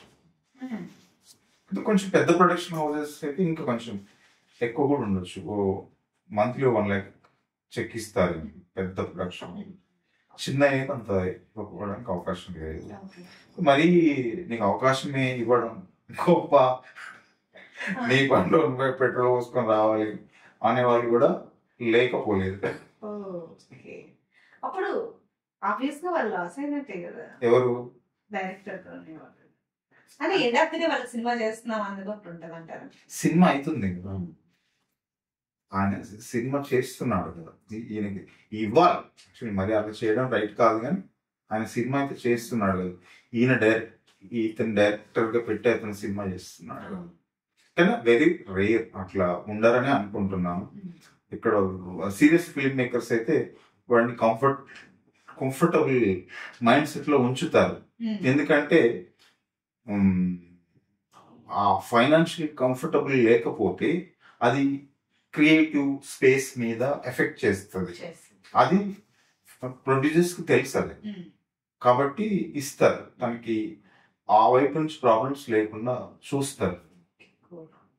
రెమ్యునరేషన్ లాగా ఉండడానికి ఛాన్సెస్ తక్కువ. ఏదైనా రాసుకున్నా కూడా అక్కడ అది ఉండదు, దాన్ని దాటే పోతుంది, టైం ఎక్కువ గడుస్తుంది. అయితే మీరు షార్ట్ నిషీది తర్వాతే చేశారా? ఇవి తెలంగాణ గవర్నమెంట్ కొన్ని డాక్యుమెంటరీస్ చేశారు. అవును, నిషీది చేసిన తర్వాత దానికి తెలంగాణ గవర్నమెంట్ కూడా ఒక జియో పాస్ చేసి ఫైనాన్షియల్ అసిస్టెన్స్ ఇచ్చింది. దానివల్లనే నేను చాలా ఫిలిం ఫెస్టివల్స్ కి మళ్ళీ తర్వాత కూడా చాలా ఫిలిం ఫెస్టివల్స్ కి పంపించగలిగాను. తర్వాత నా కమిట్మెంట్ కి చూసి వాళ్ళు తనకి ఏదైనా వర్క్స్ ఇవ్వచ్చు అని బిలీవ్ చేసి కొన్ని ఫోర్స్ పైన డాక్యుమెంటరీస్ చేయడానికి ఆపర్చునిటీ ఇచ్చారు. అప్పుడు టూరిజం నుండి చందులాల్ గారు ఉండేవాళ్ళు, మినిస్టర్. ఆయన పర్సనల్ బాగా ఎంకరేజ్ చేశారు. వెరీ సాడ్ ఇప్పుడు లేరు ఆయన. అట్లా బాగా జరిగినాయి. ఇంకా నేనే కొన్ని చేశాను. సినిమాల్లోకి వచ్చిన తర్వాత అవి చేయడం వర్కౌట్ కాదు, అంటే మనకి ఆ స్పేస్లో ఉండవు, అందుకోసం వదిలేసాను. కానీ ఇప్పటికైనా చేయడానికి అవకాశం ఉంటుంది చేసుకుంటే. అయితే అంటే మీరు డైరెక్టర్ అవడానికి డైరెక్ట్ గా డాక్యుమెంటరీస్ కూడా చేస్తాయంటారా? లేదు,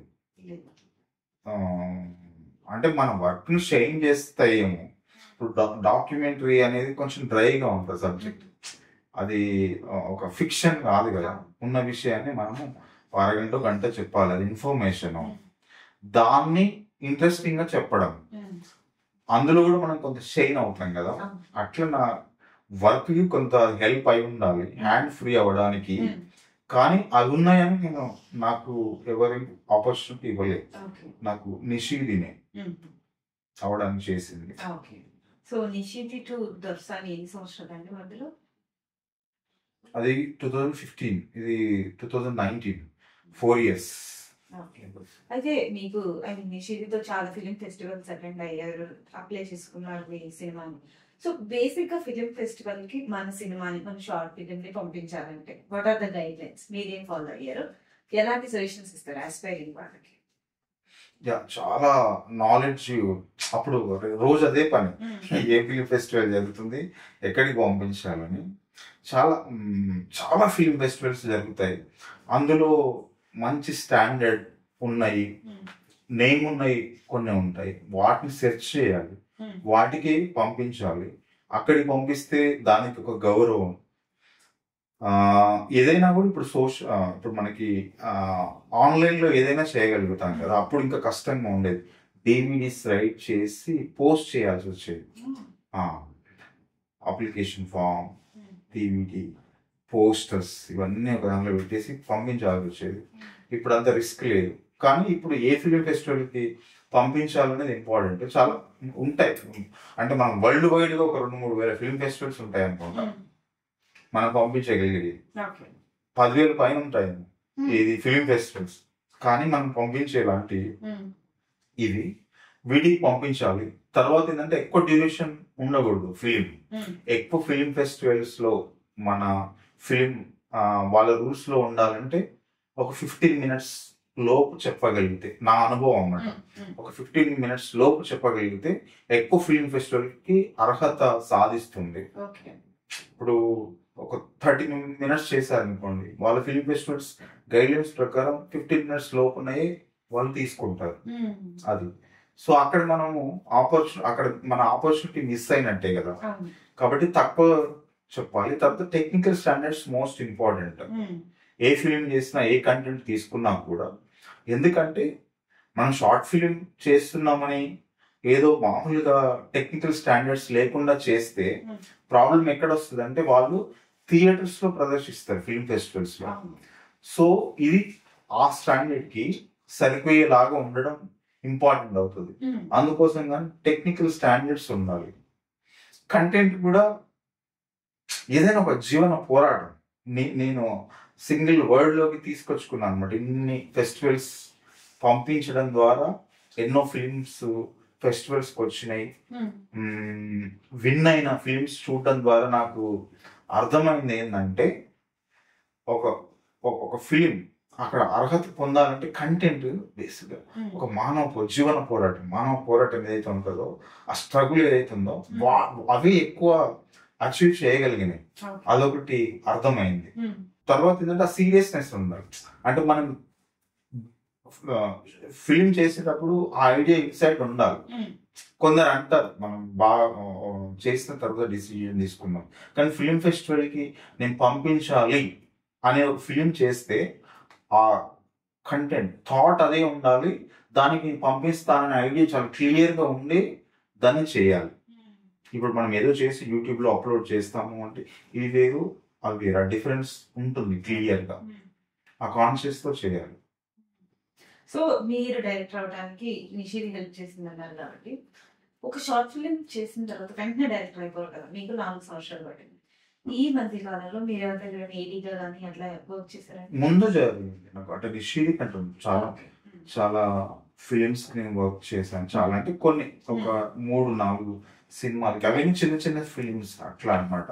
ఒక ఎక్స్పీరియన్స్ గా వర్క్ అంటే లొకేషన్ ఎలా ఉంటాయి, పరిస్థితులు ఎలా ఉంటాయి, అట్లా ఇట్లా ఇట్లా ఇట్లానే, కానీ చాలా సీరియస్ గా చేసిన ఫిలిం ఉండదు.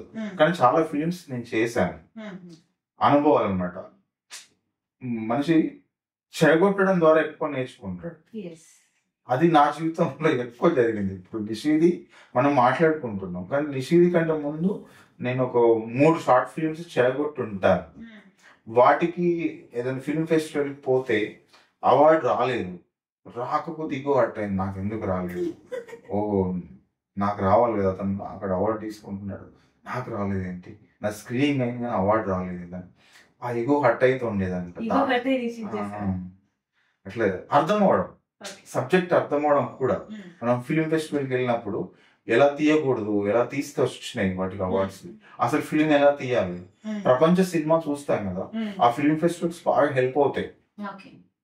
ఇప్పుడు మనకు వరల్డ్ సినిమా ఇంకా చాలా ఓటీటీ ద్వారా వరల్డ్ సినిమా చాలా చేతిలో ఉంది, కానీ అప్పుడు అంతా లేదు, మనం తెలుగు సినిమాలో చూసేవాళ్ళం కదా. సో అప్పుడు ఆ ఫిల్మ్ ఫెస్టివల్ నేను ఇండియాలో చాలా ప్లేసులకి ఫిల్మ్ ఫెస్టివల్ జరిగితే వెళ్ళేవాడిని, చాలా ప్లేసెస్ కి వెళ్ళాను. ప్రపంచ సినిమా, ఆ మనుషులు, వాళ్ళను అధ్యయనం చేసే ఒక నాలెడ్జ్ మనకి అవకాశం ఏర్పడుతుంది, ఆ మంచి ఎక్స్పీరియన్స్ అది ఫిల్మ్ మేకర్స్ కి. సో దాని ద్వారా ఏం చేయకూడదు, ఎలా చేయాలి అర్థమైంది. దాని నుంచి నిషేధి ఎలా చేయాలి అనేది జరిగింది, అది కరెక్ట్ వర్కౌట్ అయింది అనమాట. నేను అది అంటే ఇప్పుడు దొరసాని ఉండొచ్చు, భరతనాట్యం ఉండొచ్చు, ఇంకేదైనా అంతకంటే ముందు ఫిలిమ్స్ ఉండొచ్చు, కానీ నేను నా ప్రాణం పెట్టి చేస్తే ఒకటి నాకు ఇష్టం వచ్చినట్టుగా అలాంటిది అనమాట నిషేధి.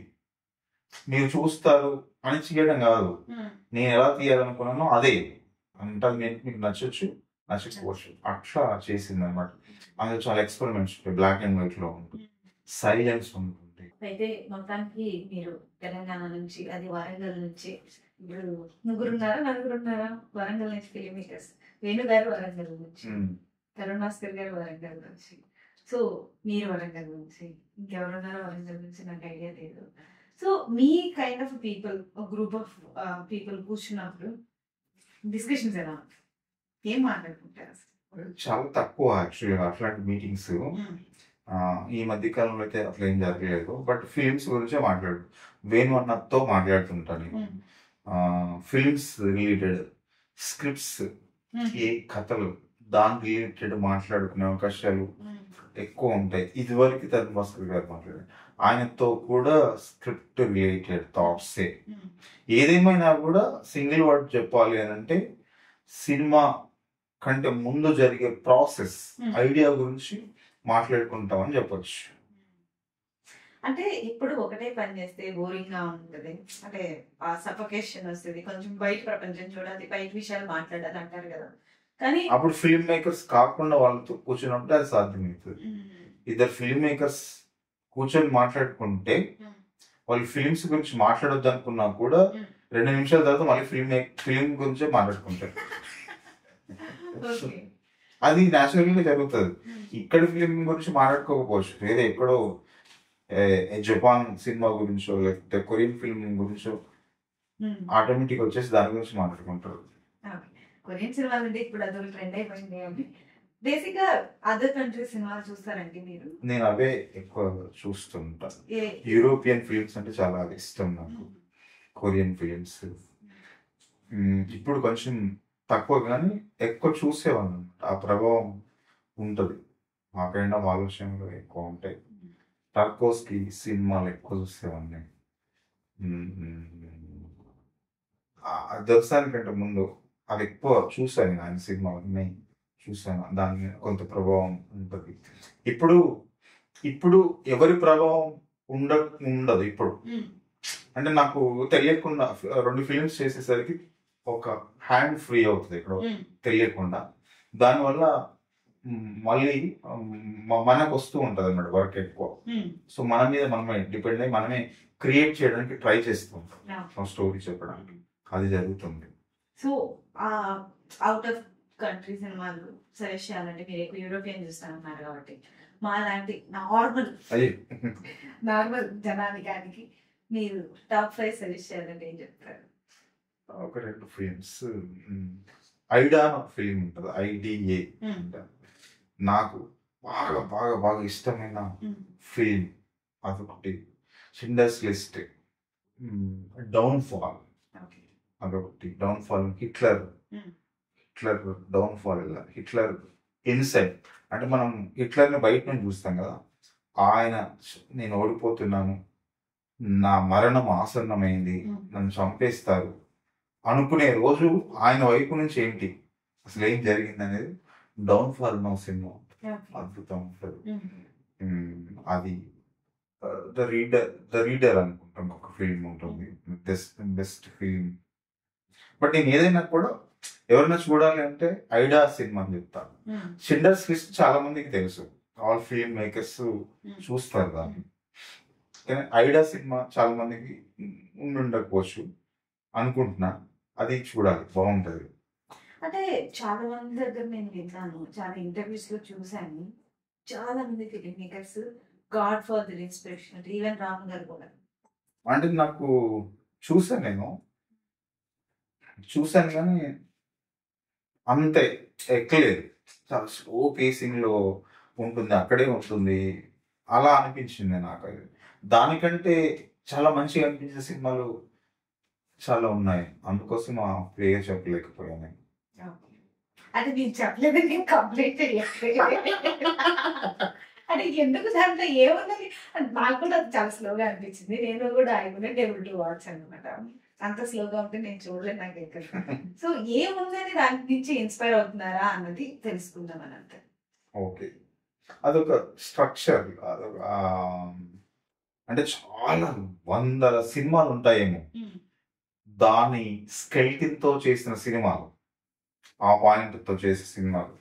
మనకి నాయకుడు మన దగ్గర కమల్ హాసన్ గారు పెద్ద నేమ్ ఉన్న సినిమా నాయకుడు, ఇంకా చాలా ఉంటాయి. అది ఇన్స్పైర్ చేసింది, అదొకటి సెట్ చేసింది అనమాట. హీరో విలన్ ఒక వార్ ఎట్లా ఉండొచ్చు. సో సిన్స్ 2014-15 టైం నుంచి మీరు ఇండస్ట్రీతో ఇదవుతున్నారు కాబట్టి ఇన్ని సంవత్సరాలు మీ డాక్యుమెంటరీస్ కావచ్చు, మీ సీడీ కావచ్చు, లేకపోతే తర్వాత మీ 2 సినిమాలు కావచ్చు, వచ్చింది బెస్ట్ కాంప్లిమెంట్ అంటే ఏంటి? ఎవరి నుంచి? శ్యామ్ బెనగల్ గారు నిషీది చూసి నాకు ఒక మెయిల్ రాశారనమాట. అది పెద్ద కాంప్లిమెంట్ గా ఉంటుంది. ఆయన ప్రసాద్ ల్యాబ్ లో ఒక ఫిల్మ్ ఫెస్టివల్ జరిగింది, ఏదో ఇయర్ ఆ ఇయర్ అనుకుంటా, మార్చ్ 8 ఉమెన్స్ డే ఉంటుంది. ఆయన ఫిల్మ్స్ స్క్రీనింగ్ ఆయన ప్రసాద్ ల్యాబ్ ఫిల్మ్ ఫెస్టివల్. అక్కడ నేను కలిసి ఇచ్చిన ఆయన DVD ఇచ్చి నా గురించి నేను చెప్పితే ఆయన చూశారు. ఒక 2 days లోనే మెయిల్ రాశారు నాకు. ఆ DVD మీద మెయిల్ ఐడి ఉంటుంది కదా, ఆ మెయిల్ ఐడికి నాకు రాశారు అనమాట. అది చాలా పెద్ద విషయం నాకు. శ్యామ్ బెనగల్ గారు అంటే ఎంత గొప్ప డైరెక్టర్ అయినా ఆయన మెయిల్ రాశారనమాట. అది పెద్ద కాంప్లిమెంట్. ఏదైతే ఉందో అది మీరు చూపించారు అనేలాంటి అర్థంతో బెస్ట్ గా చూపించారు. అంటే ఏ రకమైన దాన్ని చెడగొట్టకుండా ఒక విషయం జరిగితే దాన్ని ఉన్నట్టు 100% స్క్రీన్ తీసుకురావడం గొప్ప విషయం కదా. అలాంటి దాన్ని ఆయన ఆ ఎక్స్ప్రెషన్ ఇచ్చారనమాట. అది గొప్ప విషయం. తర్వాత ఏంటంటే ఆయన ఏదో సినిమా చేశారు ఆ కైండ్ ఆఫ్ మూమెంట్ పైన. సో ఆయనకు తెలుసు, ఆయన ఎర్లీ స్టేజ్ లో ఒక సినిమా చేశారు, అది తెలుగులోనే ఉంటుంది, నాకు గుర్తు రావట్లేదు ఏంటని. ఆయనకి ఆ ఎరా అంతా తెలుసు, ఆ హిస్టరీ, దాంట్లో నుంచి అది ఈజీగా చెప్పారు. అది పెద్ద కాంప్లిమెంట్. సో మీ ఫేవరెట్ ఫిల్మ్ మేకర్ ఎవరైనా? నాకు మణిరత్నం. ఆయన సినిమా ఇరువరు అని ఉంటుంది, ఇద్దరు, మన తెలుగులో ఇద్దరు. నా పాయింట్ ఆఫ్ వ్యూ ఆయన గొప్ప ఫిల్మ్ అన్నమాట. ప్రకాష్ రాజ్ గారు చాలాసార్లు చూశాను అది. అది ఆయన గ్రేట్ ఫిల్మ్ మేకింగ్ అనిపిస్తుంది నాకు. మీకు బాగా నచ్చిన మన కైండ్ ఆఫ్ సినిమాలు అంటే మన దగ్గర సినిమాలు బాగా నచ్చిన ఫిలిమా కొరటాల శివ గారి సినిమాల్లో ఒక సోషల్ ఈవెంట్ ఉంటూనే ఆయన నీట్గా చెప్తారు కథ. అది సినిమా బాగా ఇష్టం. ఎన్టీఆర్ గారి సినిమా ఏంటది, జనతా గారి. నేను ఆ సినిమాను చాలాసార్లు చూసా, ఎందుకో నాకు తెలియదు, బాగా నచ్చింది ఆ సినిమా. అయితే ఇప్పుడు దొరసాని నీ జీవిత గారు ఒక డివైన్ సినిమా అన్నారు అని చెప్పారు. అలాంటి కాంప్లిమెంట్స్ మీకు ఏమొచ్చాయి అటు వాళ్ళ ఫ్యామిలీ నుంచి ఇటు వీళ్ళ ఫ్యామిలీ నుంచి? దొరసాని సినిమాకి అందరూ బాగా, ఇప్పుడు సురేష్ బాబు గారు ఉన్నారు, అంటే మిమ్మల్ని బాగా ఎగ్జైట్ చేసేది ఒకటి ఉంటుంది కదా. అవును, సురేష్ బాబు గారు చూశారు, ఒక 3 hours ఉందన్నమాట, రఫ్ కట్ చూపించాను. అది సింక్ సౌండ్ అనే టెక్నాలజీలో చేయడం జరిగింది. ఆ సినిమా అథెంటిక్ గా ఉండాలనే దాంట్లో నుంచి. సో ఎడిటింగ్ చేసిన తర్వాత సినిమా గురించి, దానికి డబ్బింగ్ అనే ప్రాసెస్ ఉండదు కదా, అది నీకే సినిమా లాగానే ఉంటుంది, సౌండ్స్ అన్ని రికార్డ్ అయింది. చూసి ఆయన హ్యాపీగా ఫీల్ అయ్యారు. ఆయన చెప్పలేదు కానీ నాకు తెలుసు అనమాట, అంటే ఆయనతో ట్రావెల్ చేశాం కదా, ఆయన చాలా బాగుంటాయి కానీ అంటారు. సో ఆయన దగ్గర ఓకే అనిపించుకోవాలంటే చాలా బాగుంటుంది. చాలా బాగుంటుంది. సో అది ఒక మంచి కాంప్లిమెంట్ అని అనుకుంటాను. తర్వాత ఒకసారి చెప్పారు, మహేంద్ర డీటెయిలింగ్ బాగా చేస్తారు అని ఒక ప్రెస్ మీట్ లో చెప్పారు, టీజర్ లాంచ్ లెక్క. సో ఆయనకు అది ఉంది, అది నాకు హ్యాపీ. నేను అలాంటి వాడికి. తర్వాత వర్ధన్ గారు, విజయ్ దేవరకొండ గారి వాళ్ళ ఫాదర్, ఆయన కూడా ఏవో కొన్ని మంచి మాటలు చెప్పారు, అంటే లవ్ చేశారు అనమాట. ఆయన పెద్ద ఆయనకు అన్నీ తెలుసు. సో సీనియర్, ఒక మంచి పర్సన్ అన్నమాట వర్ధన్ గారు. ఆయన ఇలాగే చెయ్యి అని అన్నారు సినిమాలో, అది ఒక హ్యాపీనెస్. తర్వాత విజయ్ దేవరకొండ గారు కూడా అన్నారు అన్నమాట, మహేంద్ర ఏదో సంథింగ్ స్పెషల్ గా ప్రయత్నం జరుగుతుంది, దాన్ని మిస్ చేయకుండా అట్లనే ట్రావెల్ చేయాలన్నారు. అవన్నీ అది హ్యాపీనెస్. ఒకసారి మధుర శ్రీధర్ గారు అన్నారు, నేను సెట్ లో, నేను అవుట్డోర్ లో షూట్ చేస్తున్నాను, ఫస్ట్ స్కెడ్యూల్ జరుగుతుంది నల్గొండ డిస్టిక్ లో నడిగూడెం అనే ఒక గడిలో జరుగుతుంది, 24 days కంటిన్యూస్ స్కెడ్యూల్ అన్నమాట. ఫోన్ లో అన్నారు, నేను ఏదో కాన్వర్సేషన్ జరుగుతుంది, ఆయన ఇక్కడ ఉన్నారు, అంటే నువ్వు రాస్తావు బ్రదర్, నీకంటే తోపు ఎవడు రాసేది, నువ్వు రాస్తున్నావు కదా, అదే రైట్ ఇట్లా అన్నారు. తర్వాత యశ్ రంజన్ గారు, ఆయన మహేంద్ర సూపర్ మ్యాన్. మా వాళ్ళు చాలా మంది ఉంటారు, నువ్వు చేసిన దర్శనానికి ఫ్యాన్స్ మా ఫ్యామిలీలో చాలా మంది ఉంటారు అని అంటాడు. సో ఇట్లా అందరూ మంచిగా మాట్లాడతారు.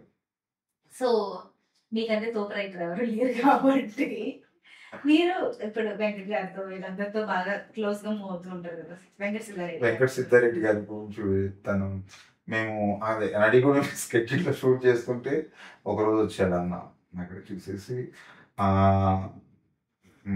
క్యారవాన్ లో ఈ మేము షూట్ చేసిన డేటా అంతా కాపీ అవుతుంటది కదా, కాపీ చేసుకుంటారు కదా, అక్కడ చూసాడు ఆయన. వచ్చారు ఆ క్యారవాన్ లోకి వెళ్ళి ఏం షూట్ చేశారు తమ్ముడు చూపించు అంటే, అతను ఆ డేటా సేవ్ చేసి తను ఒక సీన్ చూపించారు. వచ్చారు మళ్ళీ షూట్ చేస్తున్నా, వచ్చేసి తమ్ముడు నువ్వు ఏదైతే చేస్తున్నావు అలాగే చేసుకుంటే అంటే నువ్వు బాగా చేస్తున్నావు అనే సెన్స్ అర్థం. సో ఇవన్నీ కాంప్లిమెంట్స్. సో వాళ్ళ దగ్గర అంత పెద్ద అన్వేషణ ఉన్నప్పుడు వై డోంట్ యు రైట్ అండి? అయ్యో, నేను యాక్చువల్ చాలా లేజీ రైటర్ నేను, ఒకటి. రెండోది రాయడానికి చాలా ఎక్కువ లేజీనెస్ ఉంటుంది. రెండోది ఏంటంటే రాయడానికి చాలా టైం పడుతుంది నాకు. నేను డైరెక్షన్ అనే ఫాస్ట్గా చేస్తా, రాయడం డెడ్ స్లో అనమాట. ఒక ఒక కులిక్కి రాను, చాలా టైం తీసుకుంటుంది. అది ఎంత ప్రమాదకరం అంటే సంవత్సరాలలోకి వెళ్తుంది అది రాయడం ప్రాసెస్. సో అది రైట్ కాదు.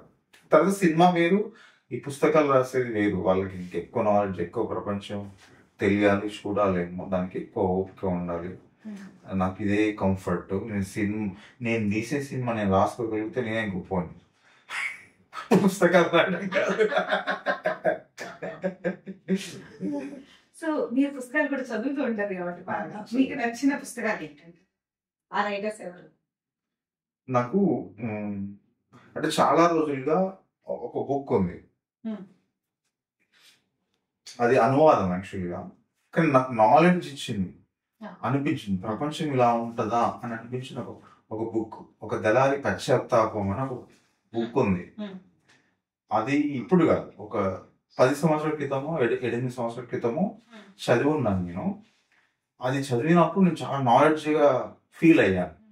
అది దిలీప్ కొంతం గారు ట్రాన్స్లేట్ చేశారు తెలుగులో. ఒరిజినల్ రైటర్ ఎవరో ఉంటారు. వరల్డ్ దేశాలు ఉంటాయి కదా, దేశాల మధ్య రిలేషన్స్ ఎలా ఉంటాయి, ఆ రిలేషన్స్ అలానే ఎందుకు ఉంటాయి, దాని ఇంటర్నల్ రీజన్స్ ఏముంటాయి అనే సబ్జెక్ట్ ఉంటుంది అందులో. ఆ సబ్జెక్ట్ డీలర్ ఒక దళారి పశ్చాత్తాపం, అది బాగా ఇష్టం. తర్వాత తెగింపు అని ఒక నావెల్ చదివా నేను. తెగింపు అది కన్నడలో రాయబడింది, ఒక క్రైమ్ డ్రామా. సో ఒక మనిషి ఇంకొక మనిషి చంపడానికి కాంట్రాక్ట్ జరుగుతుంది, వాళ్ళిద్దరు కలిసి ట్రావెల్ అవుతూ ఉంటారు అనమాట. అది కంటెంట్ గా ఉంటుంది. చాలా పెయిన్ వచ్చింది అనమాట. అది మీకు చూడటానికి కానీ చేయటానికి కానీ ఒక ఫేవరెట్ జానర్ అంటే ఏం చెప్తారు? ఇప్పుడున్న మూడ్ అయితే క్రైమ్ డ్రామా. ఏమో ఇప్పుడైతే నాకు కాంబినేషన్ ఈ మధ్య కాలం వైపు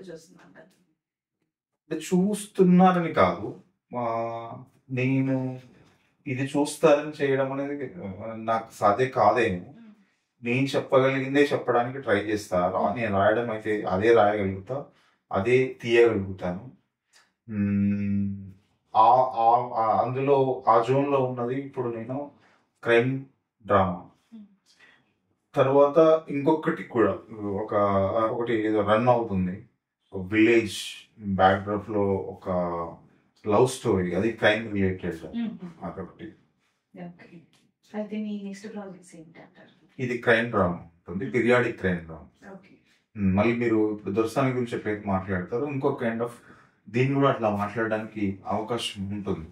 అంత స్ట్రెంగ్త్ ఉంది అని అనుకుంటున్నాను. సరే, మీరు ఒక సీక్రెట్ చెప్పండి, మీలో ఉన్న the best and worst things అంటే ఏంటి? ఓకే, నేను ఎదుటి వాళ్ళని చెప్పేది వింటాను, అది నాలో ఉన్న మంచి క్వాలిటీ అనుకుంటున్నాను. నాకు మొహమాటం ఉంటుంది, అది వరస్ట్ క్వాలిటీ. సో ఒకటే చెప్తారా? అదొకటి చెప్పారు మీరు. ఒకటి అడిగారు కదా, అదొకటి అడగలేదు. క్వాలిటీస్ ఏంటి అని. క్వాలిటీసా? ఓకే, ఎదుటి వాళ్ళు చెప్పేది వినడం అనేది ఒక పాయింట్. నేను ఎట్టి పరిస్థితుల్లో ప్రమాదకరమైన మనిషిని కాదు, ఎలాంటి సిచ్యువేషన్ అయినా కూడా. Super. Most trusted person, trustable person. Trust అవునో కాదో కూడా తెలియదు, కానీ నా వల్ల ఎవరికి ఏ చెడు జరగదు, అది నేను రాసి ఇవ్వగలుగుతా.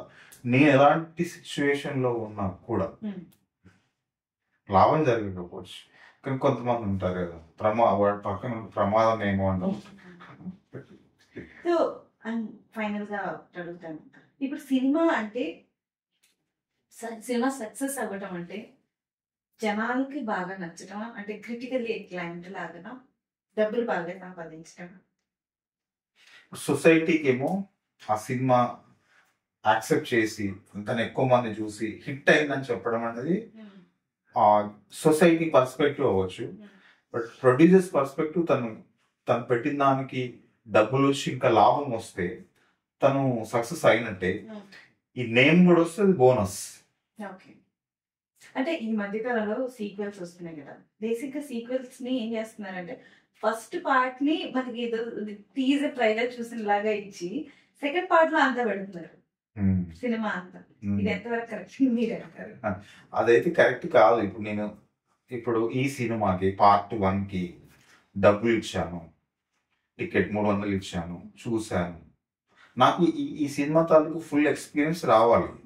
పార్ట్ 2లో ఉంది మిగతాదంతా అంటే అప్పుడు చూడలేము కదా, అని చూడడం ఇష్టం లేదేమో, అప్పుడు నేను లాస్ కదా.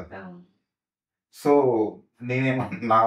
నా పర్స్పెక్టివ్ అయితే ఈ పార్ట్ 2 ఉంటే ఉండనివ్వండి, కానీ ఈ సినిమా కావాల్సిన కథ ఇందులో ఉండాలి, ఆ ఎక్స్పీరియన్స్ నేను ఫీల్ అవ్వాలి, అదే రైట్ అని అనుకుంటున్నాను. అంటే కొంతమంది పెద్ద హీరోల సినిమాలు అవ్వచ్చు, పెద్ద డైరెక్టర్ల సినిమాలు అవ్వచ్చు, అవి వచ్చినప్పుడు ఇంకే చిన్న సినిమా ఆ దరిదాపుల్లో ఉండదు. అది మంచిగా ఉన్నా మంచిగా లేకపోయినా జనాలకు ఇంకొక ఆప్షన్ ఉండట్లేదు. ఈ సిచ్యువేషన్స్ ని ఎలా హ్యాండిల్ చేయాలని అనుకుంటున్నారు జనాలు రావడం గురించి? అది పెద్ద సబ్జెక్ట్, ట్రేడ్ రిలేటెడ్, దాన్ని ఎవరేం చేయలేరేమో అన్నంత పెద్ద విషయం అది. ఇప్పుడు ఒక స్టార్ సినిమా, ప్రభాస్ గారి సినిమా థియేటర్లో ల్యాండ్ అవుతే థియేటర్ వాళ్ళకి డబ్బులు వస్తాయి. ఆ సినిమా చూడడానికి ప్రేక్షకులు వెయిట్ చేస్తూ ఉంటారు, ఆ సినిమా వస్తారు. సో వీళ్ళకి ఆ సినిమా కావాలి, సినిమా అమ్మేది అంటే థియేటర్ ప్లాట్ఫామ్ వాళ్ళకి, థియేటర్ వాళ్ళకి ఆ సినిమా వేస్తే హౌస్ఫుల్స్ ఉంటాయి. ఏదో చిన్న సినిమా అదే రోజు రిలీజ్ అవుతే దీనికి ఓపెనింగ్స్ ఉండవు. అంటే సినిమా వేరే సినిమా రిలీజ్ అయినా అవ్వకపోయినా ఆ సినిమాకి అయితే ఓపెనింగ్స్ ఉండవు, దాని మీద హైప్ ఉండదు, ఆడియన్స్ కి ఇంట్రెస్ట్ ఉండదు. కాబట్టి సో ఎవరిని తప్పు పడతారు ఇక్కడ మీరు? వాళ్ళకి థియేటర్ వాళ్ళకి ఆ సినిమా నిండితేనే వాళ్ళకి డబ్బులు వస్తాయి. సో ఇప్పుడు ఆ టైంలో రిలీజ్ ప్లాన్ చేయడం కూడా రాంగ్ ఏమో, చేసే వాళ్ళదే రాంగ్ అవుతుందేమో. ఇక్కడ ఏదైనా కూడా డిమాండ్ అండ్ సప్లై కదా, సింపుల్. ఆ పాయింట్ అర్థం చేసుకుంటే ఇవన్నీ ఏమి ఉండడానికి అవకాశం లేదు. సో ఆన్ ఫైనల్ నోట్, మీరు ఒక సక్సెస్ఫుల్ డైరెక్టర్ కాబట్టి డెబ్యూ డైరెక్టర్స్ కి, యాస్పైరింగ్ డైరెక్టర్స్ కి ఏం సలహా ఇవ్వాలనుకుంటున్నారు? ఇప్పుడు నేను అంత చెప్పేంత సినిమాలు తీసినామని కాదు, కానీ సినిమా ఒక్క పాయింట్లో మీరు అన్నదానికి నేను చెప్పాలి అని అంటే, మనం సినిమా ఇండస్ట్రీలోకి వస్తే నేనైతే ఫీల్ అవుతాను, ఎవరైనా అవ్వాలి అని చెప్పని కానీ నేనైతే ఫీల్ సినిమాలోకి వస్తే ఎక్కడో ఏదో ఒక అదృష్టం ఉండబట్టి సినిమా ఇండస్ట్రీలోకి వచ్చి ఉంటాడు. ఇక్కడ మనం సక్సెస్ అయినాము అని అంటే కొన్ని లక్షల మందికి జరగంది మనకి జరిగినట్టు. సో దాన్ని సీరియస్ గా చూడాలి. సినిమాలు హిట్ అవ్వచ్చు, ఫ్లాప్ అవ్వచ్చు, కానీ మనమైతే ఆ సీరియస్నెస్ ఉండాలి. ఎందుకంటే మనం తీసే ప్రోడక్ట్ లేదా సినిమా, మనం ఉంటాము రేపు పోతాం, కానీ ఆ సినిమా ఉంటుంది. సో దాని పట్ల సీరియస్నెస్ ఉండాలి. అది డాక్యుమెంటరీ ఎప్పుడూ ఉండేది కాబట్టి దాన్ని వీలైనంత బెటరే చేయాలి, బెస్టే చేయాలి. ఎందుకంటే అది మనం చూసుకోవడానికి తీయలేదు, వేరే వాళ్ళు చూడడానికి నీ ఆర్ట్ను పెట్టావు. కాబట్టి ఒక సినిమా మళ్ళీ తీయలేం కదా అదే సినిమా, కాబట్టి బెస్ట్ చెప్పాలి. ఆ యాటిట్యూడ్ ఫిల్మ్ మేకర్స్లో ఉంటుంది 90%, కానీ అది ఖచ్చితంగా ఉండాలనేది చెప్పగలుగుతాను. తర్వాత ఏంటంటే వాళ్ళ దగ్గర మనం డబ్బులు తీసుకుంటాం, టైం తీసుకుంటాం, ఫిల్మ్ మేకర్ని నమ్మి సినిమాకి వచ్చి చూస్తారు. అది చెత్త అయిందనుకోండి, వాళ్ళని మనం రెస్పెక్ట్ చేసినట్టు కాదు. అంటే సినిమా ఫెయిల్ అవ్వచ్చు, అది వేరే విషయం, కానీ ఏ రకంగా చెత్త అయితే అవ్వదు కదా. జనరల్ సీరియస్నెస్ ఉన్నప్పుడు ఆ పని చేయకూడదు. ఎందుకంటే మనీ అనే కాదు, అవతల వాళ్ళ టైం కూడా తీసుకుంటున్నాం, టైం ఇవ్వలేమి. ఒక వ్యక్తి 3 గంటల టైం థియేటర్కి వచ్చి చూడాలి అంటే, సినిమా రిలీజ్ అయితే కొన్ని లక్షల మంది వస్తారు. ఈ 3 గంటలు ఇంటూ కొన్ని లక్షలు లైఫ్లో వెళ్ళిపోతాయి. అందులో ఒక లైఫ్ చంపేసినట్టే మనం ఆ సినిమాకి. అది నాకు ఉంటది. థ్యాంక్ యూ సో మచ్ అండి. Thank you. చాలా విషయాలు చెప్తున్నాను. Thanks for being on my show. Thank you very much, and all the best to Rekha.